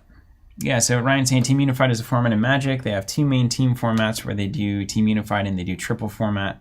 Sealed, Standard, Modern, and Fab. That would be Sealed /Blitz/CC. Dude, can you imagine 3 people open 6 packs and you're like having to make decisions on who gets what cards in sealed? I would absolutely love it. And I think also what is happening here in this particular moment in Flesh and Blood is what happens when you don't have limited. Yeah. I mean, like, for me right now, if in Indie, for instance, it was, if you want to play CC, you play CC. Otherwise, there's a new set you can open and do sealed with. Or even old sets. Yeah. And it's a big format, it's a real thing. Or even 4 rounds of constructed, 3 rounds of draft. Oh, sure. And then at that point, my math earlier I was telling you, right, is if I'm having to play 4 and 3, and then it's let's say 3 rounds draft, 2 rounds constructed. Mm-hmm. So then the middle 6 rounds are all draft. You can get you can dodge matchups in that. Yeah. You can take a little bit of risk, right? Because you have 6 rounds to make up the fact that you're not hitting whatever. That's like the Pro Tour France is going to be a mixed format. That's so much better to me, no matter what's going on, because it rewards people who are just fundamentally good at the game across the board. Well, the thing is that fundamental Fab is the best. It's the best game. It's so incredibly good, and so people like me want the fundamental Fab experience from Seal just scaled up. and with a little bit more spice. But it's not ideal whenever you get in situations where like the basic fundies of making good trades, blocking whenever it's beneficial to do so when you want to put the gas on, goes out the window because Awakening solves a problem or Skeleton OTKs you or whatever. Like, and that's a construction environment. I've come to accept that as a player. But not having an outlet for people that want to play that kind of fab for like so long since Tales, and that I think is a problem too. And just having a sealed set, picturing ProQuest season with some CC events, some sealed events. Yeah, for sure. So much more engaging. Yeah. And I do think Anthony's saying he's disappointed there's only one sealed set this year. Someone said something when I was in Indiana that really made sense to me on that front. I totally understand the reasoning behind that. But the effectively, if we're entering a pattern where we get like a February set, a June set, and an October set, kind of every year, 3 sets a year, 2 supplemental sets allows them to get back into the pattern of the February and June sets being sealed, which is when you can have your Calling Pro Tour stuff. And then the set that comes out like a month before Worlds can be a big constructed shakeup. So they're basically getting aligned for that timeline. Someone said that. I was like, that actually makes so much sense to me, that you just kind of need to get back in the swing of things, and you want to still have your supplemental set going into Worlds where you can really shake up the constructed game. That's great if that's true. Yeah. I would love that. Man, I would love that so much. Anthony J. getting farther and farther away from the fundy Steven. Well, this is the constructed environment is not and never has been a bigger limited. Like that's never happened for any game. So I am willing to accept that. That's my own like stubbornness, like wanting that to happen. But if there are sealed events for you to go to all the time, that's the big thing. Yeah, I finally just appreciated that. Like that's what I actually enjoy doing the most. Yeah, is I enjoy playing sealed. Yeah, like I would be way more excited about Jersey if it was sealed integrated or like, draft. If Pro Zero was constructed and like Calling the next day was sealed, oh man, count me in. Yeah, because if Day 1 of Pro Tour goes bad for me, knowing that my next thing to do is play in a Calling constructed the next day, if it was sealed, that would be way better. Yeah, for sure. And we have all been told that the Flesh and Blood system and design team is focused, if I'm not mistaken, number 1 on limited for set design. Yeah. So let's play to that. It is interesting that they didn't just go ahead and make. Basically have the October set be sealed draftable and just have the next 2 plus the 2 after that all be sealed draftable. Sure. Instead, they chose to do the supplemental. But I also can kind of get the idea that you want to give all heroes something going into the first World Championship. Yeah. That's a reasonable thing, yeah. I mean, I can't imagine what, there's conversations happening behind the scenes that we have no idea what these decisions are based on. Now, we are supposed to have James on the podcast relatively soon. Yeah. And hopefully we'll know what happens on April 5th before we actually talk to him. There's a lot of this stuff that I want to talk about. Yeah. And whatever the decision is, what went into it. Yeah, there's some interesting conversations to have there. Yeah. Nathan Davies, is the Fab Pro Tour all CC? Pro Tour number 1 is all CC. Yeah. But then we had seen previously they'd done mixed format. Pro Tour number 2 in France is mixed. Okay. Straight up. Yeah. It's 100% going to be mixed. Are you going to France? Don't know yet. So there's supposed to be. Let's get real talk real quick. I mean, you gotta go to France, right? We gotta go to France. In 2022, I love France. There's supposed to be. I only reference this number because the math matters later. There's supposed to be callings that give out $300,000 in prizes. They've been doing callings that do $20,000 in prizes. Last year it was 10. So when they first announced it, I was like, oh, there's gonna be 30 callings across the world. Doing 20, that means 15 would be the minimum number of callings. We've had Indy, we have Jersey.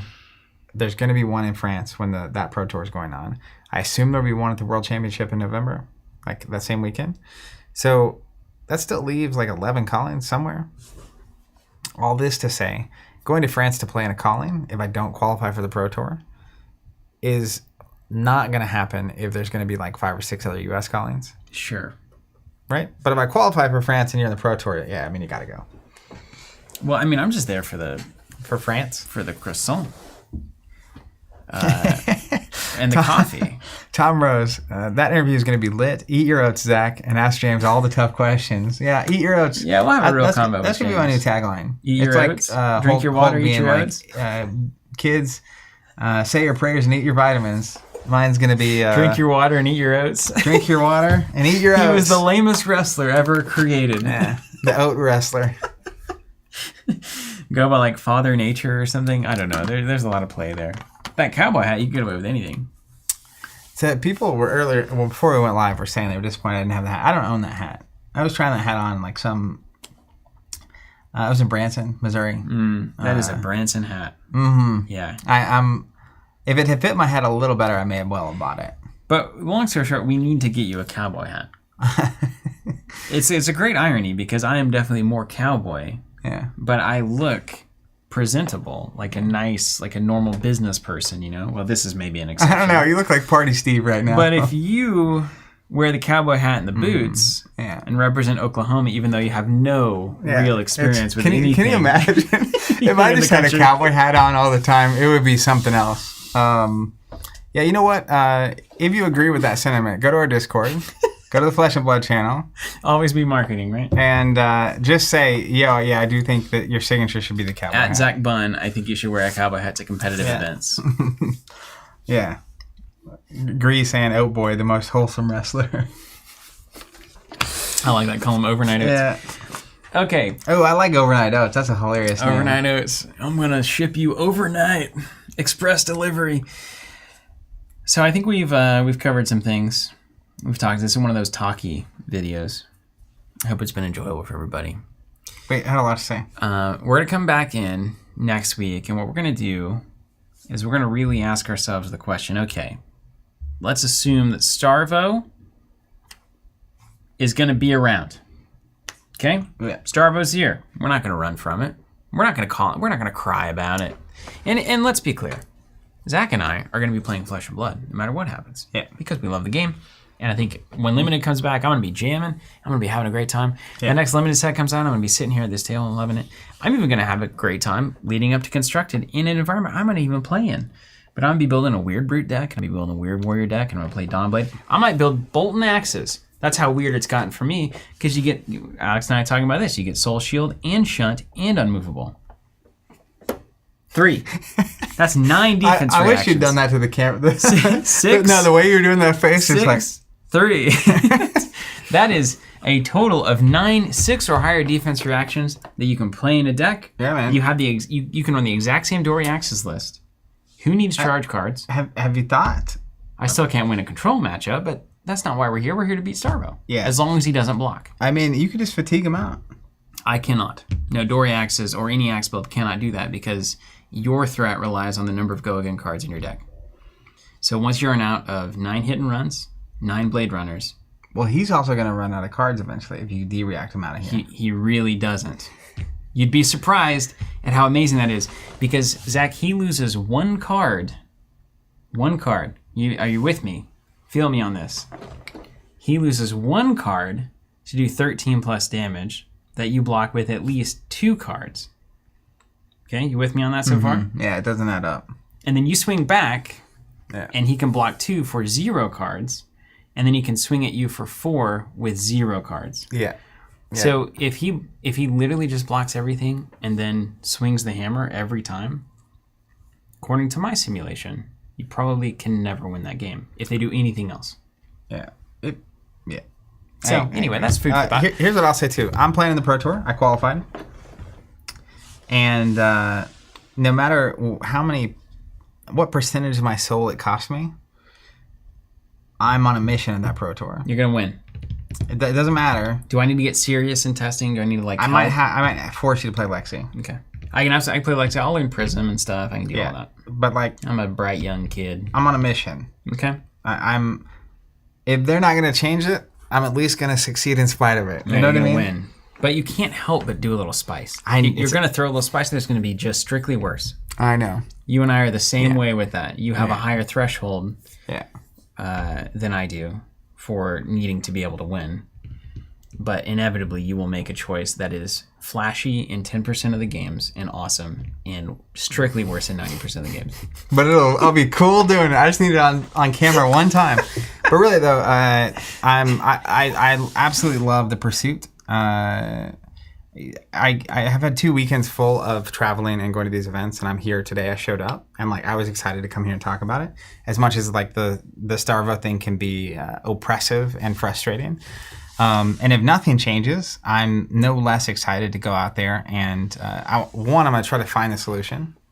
Still, still got to turn it over, and if not, I'll just play whatever I think is the best deck, and I'll play it.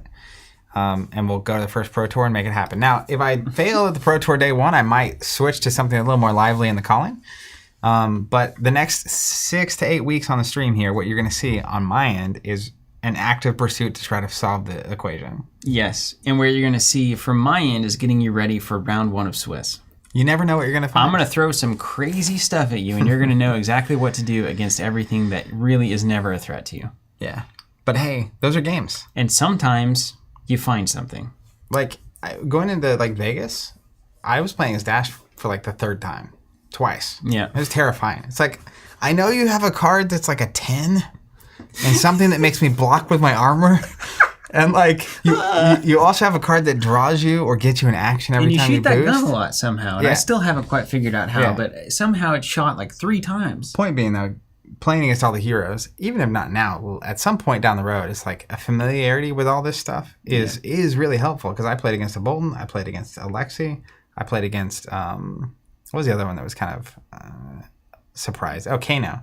Yeah. Like, if you just never play against Kano, who knows what you do in that situation? But I knew I needed to win fast. Yeah, that's right. I'm not blocking anything. Yeah, I need to go. All right, friends. Well, we got a new outro for you too. Also, last thing for me. If you said hi in Indy and you chatted with me, or if you came to the Tulsa ProQuest or Edmond and were part of that, a huge shout out to you. Those were great events. Shout out to Edmond Unplugged for running a great event. That was a good one. And the team over there. I like that little Edmond spot. It's a good space. I like the coffee shop around the corner. Evoke, I think is what it's called. But seriously, the appreciation and gratitude is felt when we go to these events. People coming up to say something, going out of your way just to take the time to say thanks for what we do. Huge shout out to all our subscribers and all our customers for allowing us to do what we do. Honestly, awesome. It's a total privilege. If you need that classic battle, I saw a few people in the chat. Thank you, Ryan, and somebody else put that in there that they bought the classic battles from us. That's wonderful. We're happy to be able to be a conduit for those products, a reliable conduit at that. And final thing. If you're Legend Story Studios, I don't envy your position. Yeah. Luckily, think you got a great game. As a percentage of cards, it's amazing. It's incredible. The fact that there's 3 decks even, that is way better than a lot of games I've played. Give me some limited, would you? Yeah. So keep doing what you do, and good luck on April 5th. I'm excited to talk to James, and we'll ask him. We'll ask questions, right? There's a lot of stuff I want to ask about when he's on. Yeah, he doesn't seem shy. He seems like he'd be willing to give us the honest truth about things. I think he's also confident what he's doing, right? And it's not that he's perfect or they're not making mistakes, but like that's one of the things I appreciate a lot with even the past updates. That even the updates might not be right, but like they're not just sitting back hoping it fixes itself, or people are just going to get over it. Yeah, they're listening. All right, take care, everybody. We'll see you next time. We love you. Take care.